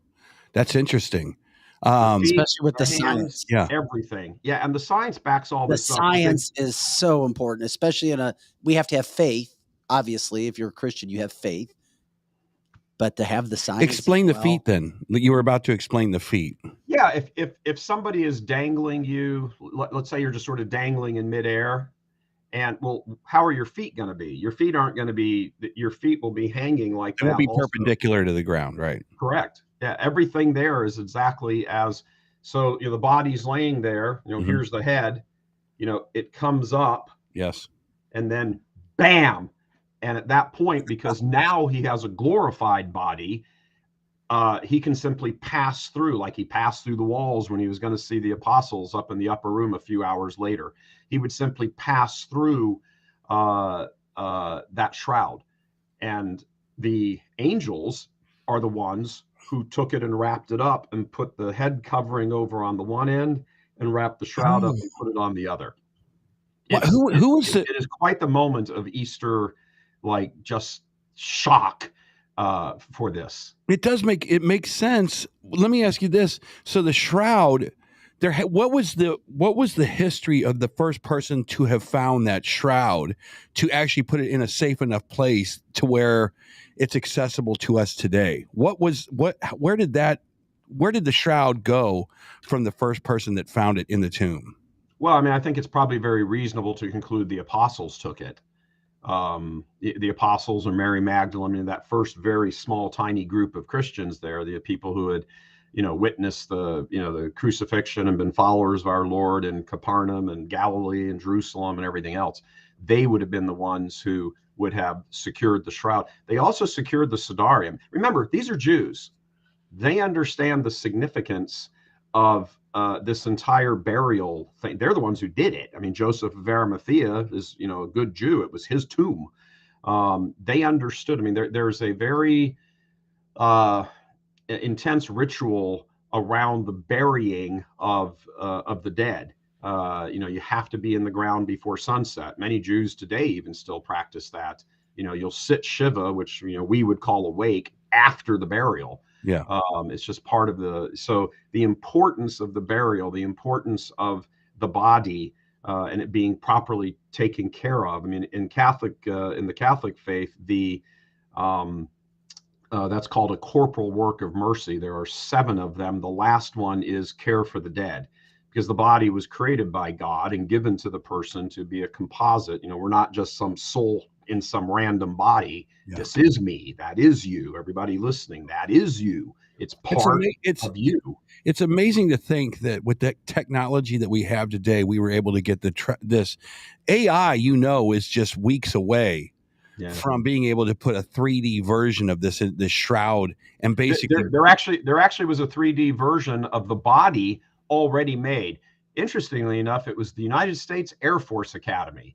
And 2, I believe they were captains. I might be wrong on their ranks, maybe majors, because of all the engineering involved and the aeronautical, this and that, and the 3-dimensional thing and all that. They actually created a 3D image, a life-size 3D image. They know our Lord's weight. They know his height from all of that 3D imaging. And interestingly, when you through electron microscopy, when you sort of zoom in on the eyelids, you see the coins. It's hard to see in that one. You have to really look at it on an electronic microscope. Oh, I've seen that one before, Mike, where you see the coins. Yeah, you see the coins. Why did they do that? So that the eyes wouldn't open. So the eyelids wouldn't open. Every last detail of that, the pollen that they have extricated from it, from the fibers of the tree, is a pollen that is only found in and around Jerusalem. The actual linen cloth that was used is only a linen that was spun in the Middle East. The actual way the fibers are weaved together. Every different cultures do these things differently. They learn different tricks of the trade, so to speak. Well, that weaving is what used to be the case 2,000 years ago, as they have other samples of, linen from, extant from back then as well. There's very little question that is the shroud. Well, let me play devil's advocate, because I always heard a story that the shroud was moved to Ephesus with Mary Magdalene and the Virgin Mother Mary. Well, then that would explain that one question. Yeah, because we visited that when we were on tour for the DoD. Yeah, we went to Ephesus, which is the house where like they got all this gum stuck on the wall. I mean, it's pretty incredible. Yeah, the history is fascinating. I would love to know how that happens and how the Knights of the Templar are involved in all of this stuff, and the fact that NPR comes out and does an entire radio show of how this is carbon dated back to 1400 and how it can't be the Shroud. It's a fascinating piece of lineage in this whole discussion. But for Christians who Christians love to have their trinkets and their crosses and everything, this is the trinket of all trinkets. This is literally a photo ID of a man who was put to death that came back to life. There's no body. There's shroud. There's a burned image on there. It's a blast of light. I don't want to say burned like it's scorched. I don't mean it that way. But the blast of energy. It's an X-ray. It's an X-ray. It's essentially an X-ray at the instant of the resurrection. Yeah. And the carbon dating thing that NPR reported, when I was when I left Notre Dame, graduated from Notre Dame, and I got into secular news. Skip that part in my. By the way, I forgot Mike is a 4-time Emmy-winning news reporter as well. Mike, I screwed up. I'm sorry. Yeah. When I was at CBS in New York in Manhattan working, I used to work on evening news with Dan Rather and 60 Minutes, a bunch of that in the early days of my career. And I remember the glee that Dan Rather led the evening newscast. Yes. This was about 1985, right around there. And he was like, "Oh, the Shroud of Turin is a medieval forgery." Right. And carbon dating. Yes. And I'm like, settle down. What they had done, the little particular portion of the shroud that had been taken out for the carbon dating. Yes. Was very near to the area where the silver had dropped on it and melted it, and the stitching had been, done to fix it up. They took a portion of the shroud that was not the original shroud. Right. And interestingly enough, what their carbon dating proved is, that's the year that it was all sewn back up. So thanks very much for your confirmation of that historical fact. Or proving that it's true. First of all, Michael, damn Dan Rather. I remember you from the news back in the day. So I do. In fact, I knew your name. This is her hitting on you, by the way. Oh, it is not. But I want to switch to something a little different because it's something Vic and I had touched base on earlier when he was talking about topics for the show. Would be the Catholic saints. My stepfather worked for the. Well, let's show. Can we start with here? And Scotty, get ready for St. Padre Pio. If people were done with the Turin, if we were done, one more question about the Turin first, okay. And then let me just one more cut because he brought up a great point. And you can make this a quick answer if you want to. Why does media want to disprove this thing so bad? In your opinion, why would Dan Rather? They hate God, Christ, and the Catholic Church. Anything they can do to discredit it, because the entire moral fabric of all of Western civilization, all of it, is based on Catholic teaching. So if you want to destroy the West, you have to destroy Catholic teaching. You want to destroy Catholic teaching, you got to destroy the credibility of the church. So if you can go after every one of these little signs and symbols and say, oh, that's a fake. Oh, they've always been lying to you. Oh, it's crap. Oh, you can kill children by the millions. You can do whatever you want. You can trans this. There's no moral code. That's all crap. So they go after every little single thing they can. In the end, truth is like water. It always finds a way. I feel like I want to applaud. Go ahead. It does always find a way. And I'm glad you brought up truth because that's exactly what my Scotty, question can you bring up is going to be. the Padre Pio pic I sent? Which is a very popular saint. My stepfather worked for the Archdiocese for 35 years after he retired from being a chemist. The Archdiocese of where? For St. Louis, the Archdiocese of St. Louis. He was one of the very few and lucky people to be able to carry the Saint Bernadette through the St. Louis area when she came through this area. And she looked very much like Padre Pio here. But what I would like to know is there are so many people who will look at this photo and they will say, well, they restructured, and I know you've heard the story, Michael, they restructured his body with silicone. They rebuilt his body with silicone. He's actually wearing a silicone mask. Now, I know these are temperature controlled glass cases, as they should be.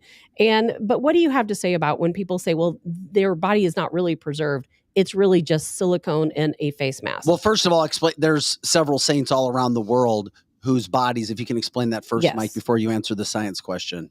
Sure, they're called incorruptibles. That when they died, their bodies did not decompose in the way that we just sort of typically think of it. You just put them in the ground and essentially turn to dust and ashes and things all fall apart. The interesting aspect of this is that what is recorded every time they disentomb, is that the right word? Disinter one of these folks, one of these saints, is that at the opening of the tomb, whether it's like a big, slab on top of the coffin or they're in the ground or wherever they are, an incredible odor of flowers, normally violets, emits from the body in the tomb. Like it's recorded every single time this happens. And there's always, it's not like 2 or 3 people there. There's always, they're going to the grave in the first place, or the tomb or the mausoleum or wherever they are, however they're buried. They're going there because the person was recognized as having led a holy life, very holy life, like a heroic holy life. And in the process of the years going by, a kind of veneration begins of the person, and at some point, if that lasts long enough, and it depends on who the person is and what time period you are in history and where it is and all of that in the church around the world, eventually they say, well, one of the things for us to find out if the person is a saint is to, meaning enjoying the beatific vision in heaven now, is, let's disinter them. And, that's usually to maybe, collect relics from the person, fingernail clippings or little bone chips or stuff like that. Catholics have been doing that back to before the 1st century. All the Catholics wanted to be buried around St. Peter on Vatican Hill because that's where his bones were. So they all wanted to be there. So there's a massive Catholic graveyard beside St. Peter underneath St. Peter's Basilica in Rome, going back 2,000 years. But one of the things, when they open up the bodies that are incorruptible, always have this tremendous odor of violets or other flowers around it. It's one of the very first things that gets recorded. And there is a saint in an incorruptible saint in Paris on Rue de Bac. Her name is Saint Catherine Labouré. Her eyes are open. I've stood and looked down into the glass case. Her eyes are open. She's incorruptible. Obviously when they transport them into, whatever the public display is, Saint Vincent Ferrer in Paris. I've been to looked at his incorruptible body as well. And that's a big honor for you to not only see it, but for the very few people who are chosen to carry them. Oh, absolutely. Yeah. That your father was chosen for that is tremendous. That's a great really thing. Saint Bernadette is as fresh and supple as she was, 100, going on almost 200 years ago, 170 years ago, when our Blessed Mother appeared to her at Lourdes. It's not just the incorruptible. It's kind of a physical manifestation of a conquering of death. While the body is dead, it's preserved from the effects of death. It's just, it's a little miracle. The larger miracles around these particular saints is all of the moral miracles and physical miracles that happen to other people. And on the Padre Pio one, I can share this with you. My brother, God rest his soul, he died about almost 20 years ago now, had a patient. He was a psychiatrist, my brother, and he had a patient who is when he was in Dallas, had a patient that was near death on some horrible disease, and he was dying from it. I don't remember what it was, but anyway, he was dying from something. It was a hospital bed. He was relatively young. He was in his 30s, if I remember the story correctly. It was certainly not an old man. Right. And a number of people who knew him, he was not Catholic. A number of people who knew him or were friends with him or through marriage or family or whatever were Catholic. And they started praying to Padre Pio. This was not very long after Padre Pio had died. He died in 1968. And the fellow told them the next day that a man with a very long white beard and a little bit of a chubbiness and a brown robe came and stood over by his bed and put his hands on his head. And he said the pain that like seared through him as long as he was holding on to him was indescribable. And then when he took his hands off him, he looked at him, they looked at each other, and he just vanished. And when the doctors came in, he was completely cured. He was on death watch, minutes before, and that was it. And he was telling this story to everybody, all of his friends and family and the whole bit. And one of his family members, this fellow's telling the story to my brother. So I mean, I can't get firsthand, but I can get secondhand. And he asked his family, or he told his family, and one of his family or friends or whoever went, "Wait a minute," and they went and got a picture of Padre Pio and said, "Is this the guy?" And he said, "Yeah, that's him. That's him. Who is that?" They said, "Oh my gosh, that's Padre Pio. He's been dead for like 15 years or whenever it was." Wow. And so it's the miracles the incorruptible miracle it's cool. It's really awesome. I mean, like I said, I've had the ability to go look right into the faces through the glass cases of a number of incorruptible saints. But it's the miracles that surround them that affect other people, and they bring them to the church. They waken them up. They sort of, and particularly the cases of the incorruptible, because what is it? I mean, it's kind of a statement that, yes, the person that you don't live forever here on earth, you're going to die. Right. But the effect of death, St. Paul's beautiful words, death, where is thy victory? Grave, where is thy sting?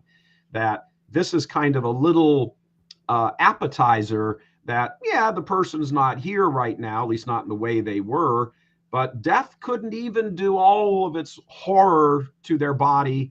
And by the way, they're performing all sorts of other miracles also around the world at the same time. See, that kind of stuff kind of confuses me a little bit, because it's kind of like would Mother Teresa be an uncorruptible because what she did? It seems kind of like it's a little random. It's like, why do some people get this immortality in a glass case, but other people just deteriorate?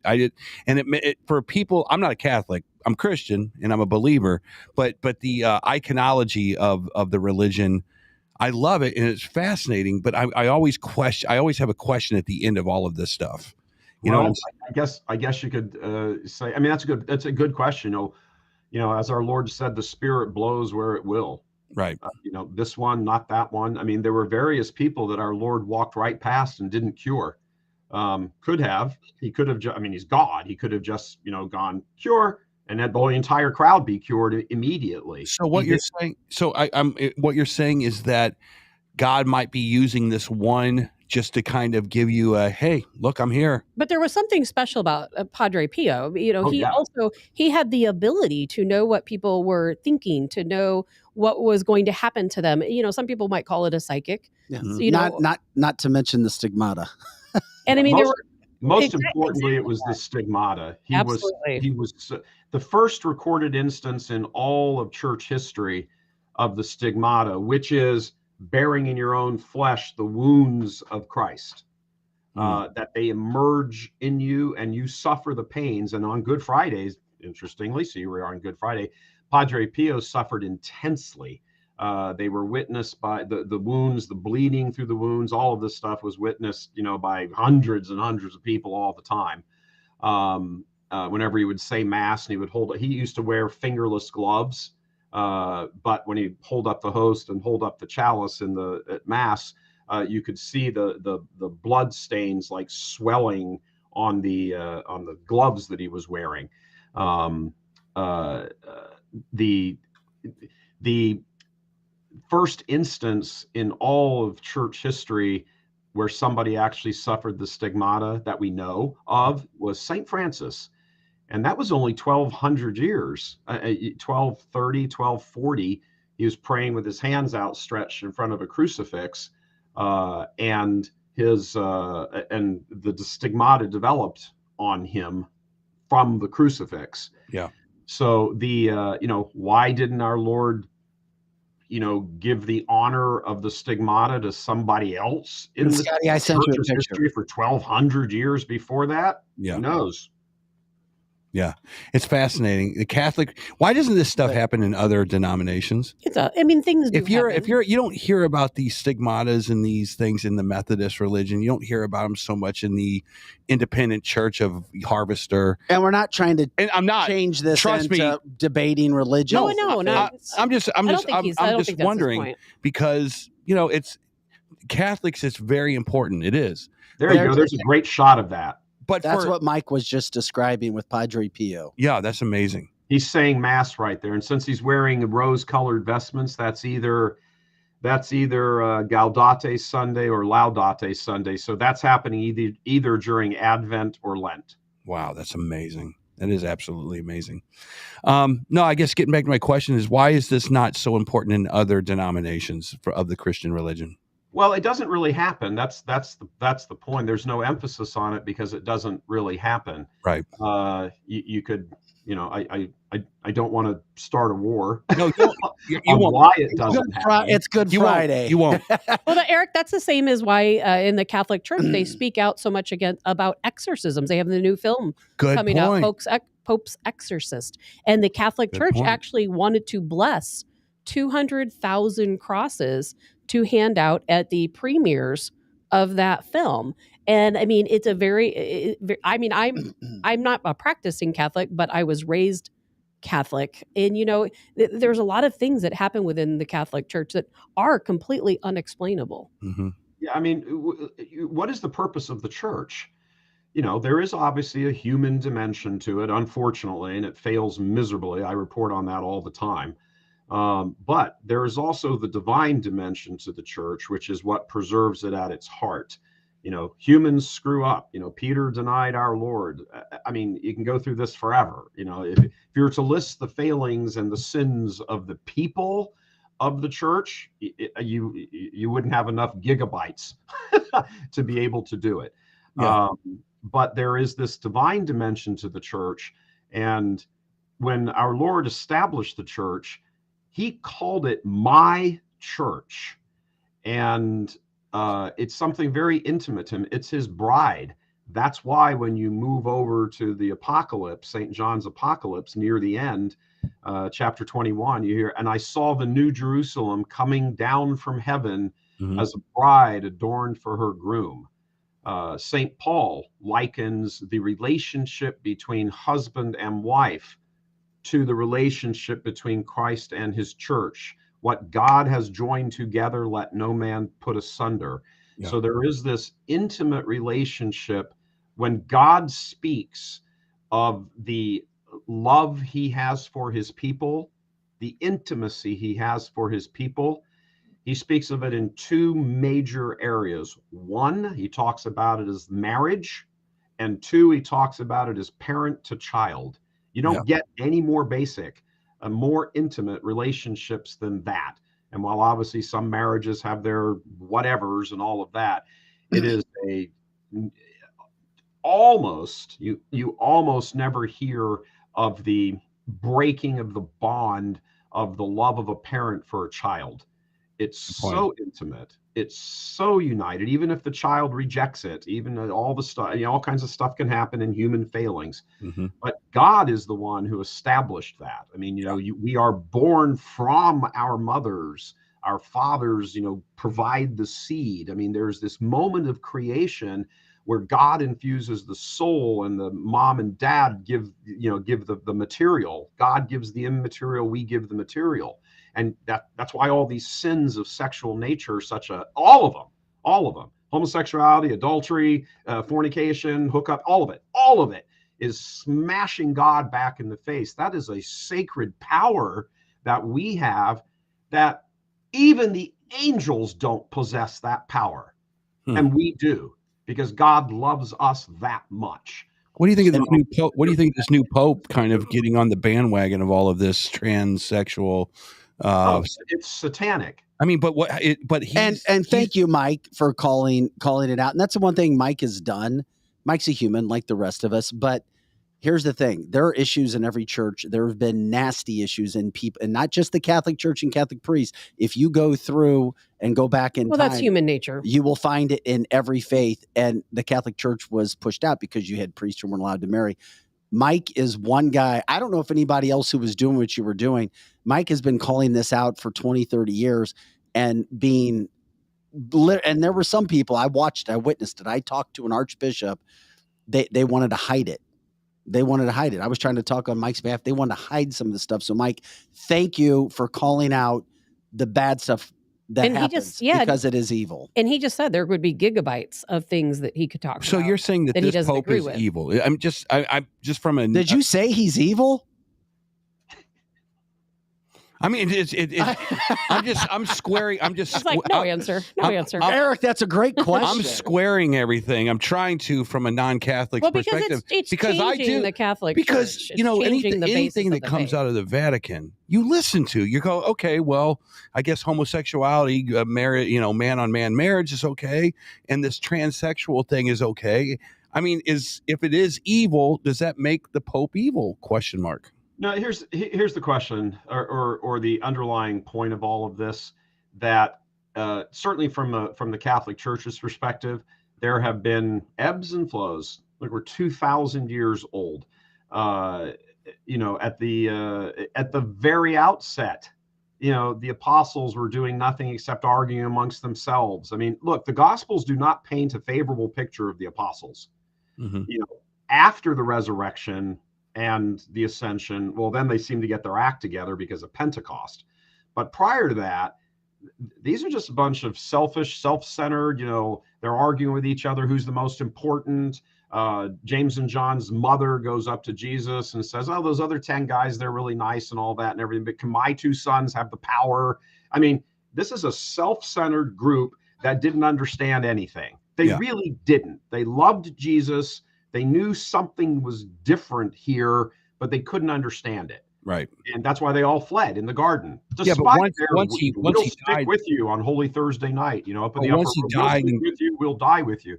Once he died and came back to life, this fallen human nature translates. Yeah. And sometimes the effects of it build up and there's a drop in faith. But because our Lord said, it is my church and the gates of hell will not prevail against it, sooner or later, it undergoes a resurrection and is restored to, I don't want to say its former glory in the sense of like it's done. We're not done until the last day. I see. I got let me just mode. We're in a trough right now. Not a doubt. But Eric, we can't keep talking the whole. Okay, go ahead. We can't keep talking the what? No, one more. I don't know what the parameters of talking and not talking. No, go ahead. I didn't. Okay, go ahead. Because I see it like, here's how I look at religion. And I think it's a fascinating question. Because we didn't have Mike on to talk religion. We didn't? Okay, then I won't. Because if it's a third rail, then I definitely won't. One more religion question. No, because I always look at Jesus as like looking at us like we're nuts. Anyway, it's like I always think that he's going to come back down here and go, what are you guys doing? I was literally doing church in the woods with people that needed to be saved. And you guys got all this stuff going on. And I mean, at some point, the Catholic Church is this guy named the Pope. He's the president of the entire movement. And when the president says certain things are good that might interfere with what's in the Bible, and then your shepherd or your flock is conflicted, you need clear guidance. And that's all I'm saying. That's all I'm saying. So here's some clear guidance. Any pope, any pope, cannot change church teaching. Can they express it poorly? Absolutely. Can they, say something that sounds like it's in conflict with something earlier or whatever? Absolutely. There is a very narrow walkway, and I'm talking like this big, in which when the Pope speaks, he speaks, what's the word? Without error. That's to protect to protect heresy from being put onto people's consciences in the sense they must believe it. Yeah. So, if you have a pope, or for that fact, a bishop, anything. I mean, the bishop is the pope of his diocese. If they say things incorrectly because they're like, well, let's be merciful. Let's not concentrate on the sin part of this. Let's concentrate on the mercy part of it. They're making a practical decision on how to approach something. So let's take the gay thing, for example, since you brought it up. Yeah, and I apologize if I'm like offending anybody, because you've just turned it into your own counseling session. I have turned many Bible studies into these kind of questions. Okay, so I apologize. Well, hurry up, because I want to say something, and then Vic wants to say something. So anyway, go ahead. I'm Eric's so sorry. done. Great question, Eric. Mike, if there is, was there, and to some degree, is there a prejudice and an animosity and a hatred towards people who are same-sex attracted? Probably not so much as there used to be, but did there used to be? Is there still some of that present? Yes, you can't hate somebody because of their sex. You can't hate anybody, but in this thing that we're talking about right now, sexual orientation, you can't hate somebody because of their sexual orientation. Was it a matter, how did it get to that point? Well, who knows in an individual's case. But you can certainly hate and must, from a Catholic point of view, agitate against the sin. But this is a very kind of thin line when you're talking about the actions of a person being sinful versus the actual person themselves.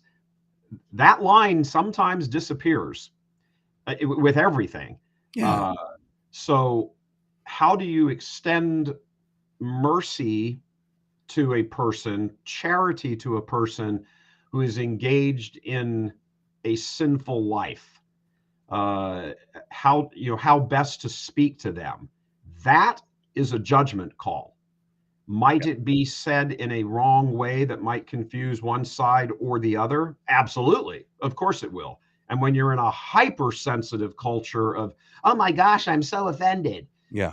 Anything you say immediately offends somebody. So are there ways to say that? The Pope has come out and said same-sex marriage is diabolical. Demonic. Those are his words. He's said that quite a few times.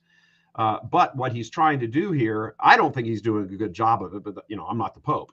Well, people need to know people need to know what they're praying for, what's a sin and what's not. If it's told to us that, hey, transgenderism, which is the new flavor at the Vatican, apparently, if they say transgenderism, we invite all of you to become part of our flock.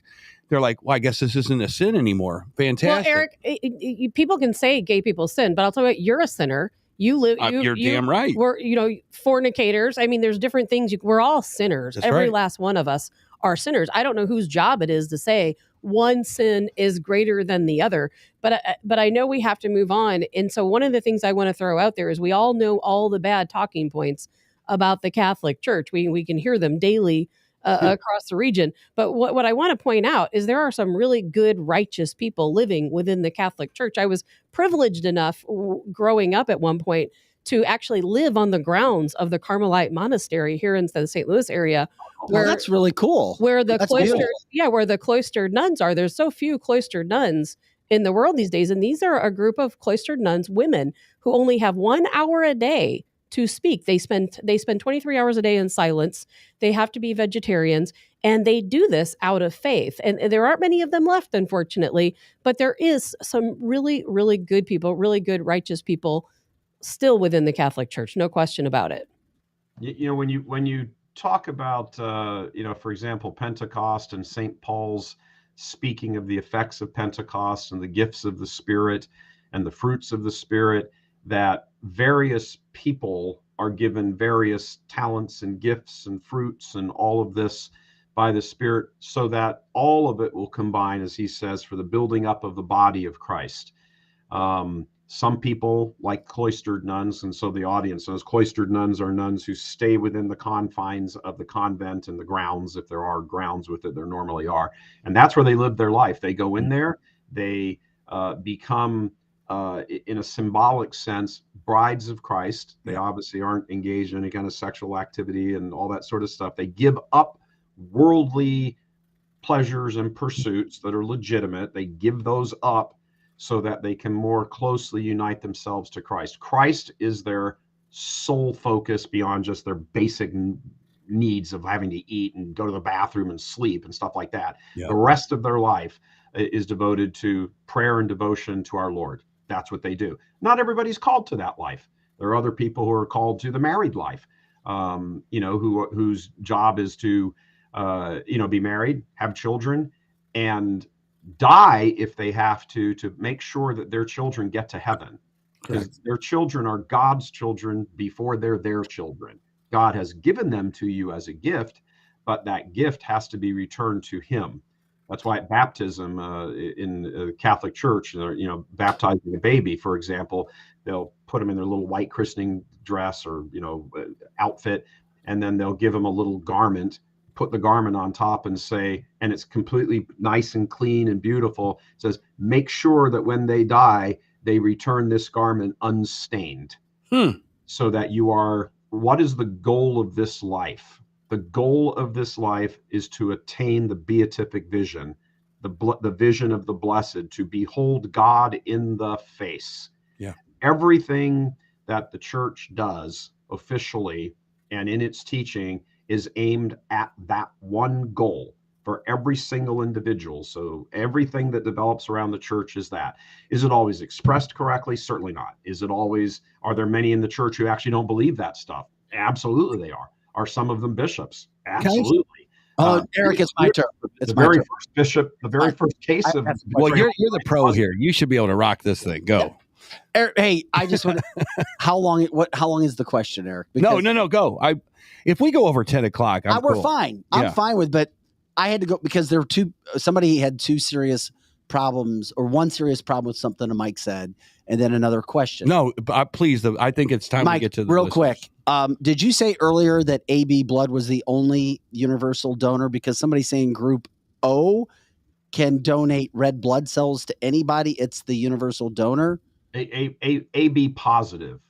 AB positive is what? Universal donor. Okay, as opposed to Group O. I don't know. I'd have to check that. But the blood is AB positive, and is the blood on both of those is AB positive, and it's universal donor. O positive may be universal donor also. I don't know, but if there's a DNA match to both of those, or it's just they're both. Yes, there is. There it is. Oh wow, there it is. And as a matter of fact, the O plus is a universal donor. Good.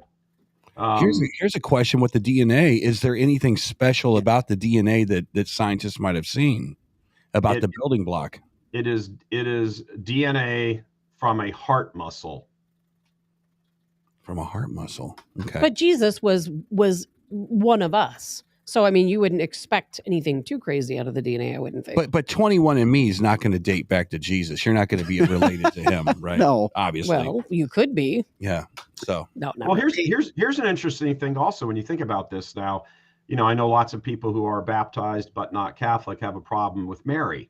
And Catholic, well, people get confused. They think the Catholics are praying to Mary, but that's not what it is. No, I used to think that. I ripped you for about a year straight. I ripped the Catholic faith. I grew up Catholic. I knew it all because I was Catholic. I turned from the Catholic faith because of examples in my own family. Yeah. It's like the Catholic faith's a joke. Yeah. Give me a break. Mary this. Standing, kneeling. I went to Catholic church my whole life, and I didn't know anything until I ripped you and your patience for about a year. And it wasn't until I did a deep dive study with an open mind that a transformation took place. But it starts with the education. But you see it. Good for you. You see how important this conversation is. Yeah, I would love to talk about. That's why I always talk pride the of Shroud, mind. and I would love to talk about everything. But there are the Catholic faith, Eric, is this giant tapestry, and it's all wedded to itself and woven together in the whole bit. And yes, you can always, as you could with a tapestry, you could always look at one of maybe the tassels on the end or one of the threads going through it and really hone in on that. Yes. Find out all kinds of things about it. How did what's responsible for the color dye? How is it woven? You can look at all sorts of things like that. Yeah. But you should. I'm not saying you shouldn't. I mean, absolutely should. That's what theology is. But you can't do what's called solo theology, where you're looking at one thing, not in context to the whole tapestry. Right. And so I think one thread makes no sense just by itself. It has to be context of that. I tell Vic I was going to make about Mary is that since God the Father provided the DNA for the male part of it, the humanity of our Lord was derived from our Blessed Mother. So the DNA, the blood type, all of that sort of thing derived from her. So it is probably not that stretch of an imagination to say that our Lord probably very closely resembled his mother. I look a lot like my mom, and my dad was not God. No, but here's the thing: is think about this for a second. We put a lot of faith into Mary, and we do.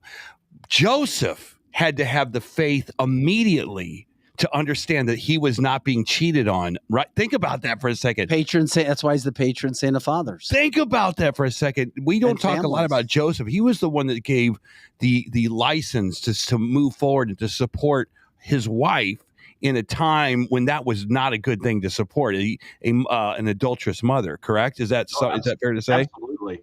Notice it was so difficult for him. And this is a wonderful example of how God provides. It's crazy to think that your betrothed comes to you pregnant and says, oh, it was an act of God, and that you believe it. There's just not. So Joseph, who was a good man, but was greatly disturbed at that. And the Gospels tell us he was greatly disturbed and wanted to put her away, but not make a big public show of it. Mm-hmm. He was ready to say, no, we're done. And, whatever, we'll just kind of go our own way and everything, which would be the normal human response, even of a very good man. Yeah. And when God does something, when God intervenes in somebody's life and it requires a heroic response, God gives the grace for you and able to have that heroic response. What did he do? He visited an angel to him and said, this is by God, this has happened. And so what's the response back? Faith. Yeah. Okay. I don't exactly know what's going on here, but it's enough for me that God has told me that. There are multiple examples of that throughout all of Scripture, the Gospels in particular. When the angel comes to Mary and says, hail, full of grace, the very next line is, she was greatly confused and wondered what his greeting might be. She didn't understand it. Mm-hmm. So this idea that, we have these images of, things just sort of move along like there's some, Steven Spielberg movie and the plot just builds on. At any point, these entire things could completely fall apart because they're just so incredible, unworthy of belief, can't be true. That when that happens, they can't be true in the sense that we don't understand them with a finite mind, but in that great big giant tapestry, they do make sense. And all you have to do is say, well, I can't see the whole thing, but I guess it makes sense. I'm sorry, I'm going to believe it because you have told it to me. That's the faith response. You have the exact same incidents at Capernaum when our Lord is saying, eat my flesh. If you do not eat my flesh and drink my blood, you will not rise on the last day. Don't you think the most... And Peter's like, huh? Peter's looking at that and saying, what? He didn't understand that. But when our Lord turns to them after all the Jews get up and leave and say, well, Jesus is crazy to telling people to eat him. That's nuts. And they all get up and leave. He turns to the apostles and says, you going to leave me too? Peter didn't understand what was going on, right? He didn't understand, but it was enough that it had come from the lips of our blessed Lord. And his answer was, Lord, to whom would we go? you have the words of everlasting life. You should be a preacher. Doesn't mean he understood it. He didn't intellectually grasp Mike was going to be a priest. He was in. He looks like a priest. He was in school. I got my Notre Dame stuff on right here. Oh my God! Go Dame. Go Irish. Hey, Mike. Before we get out of here, too, were priests ever allowed to marry? They're about to be. Yeah.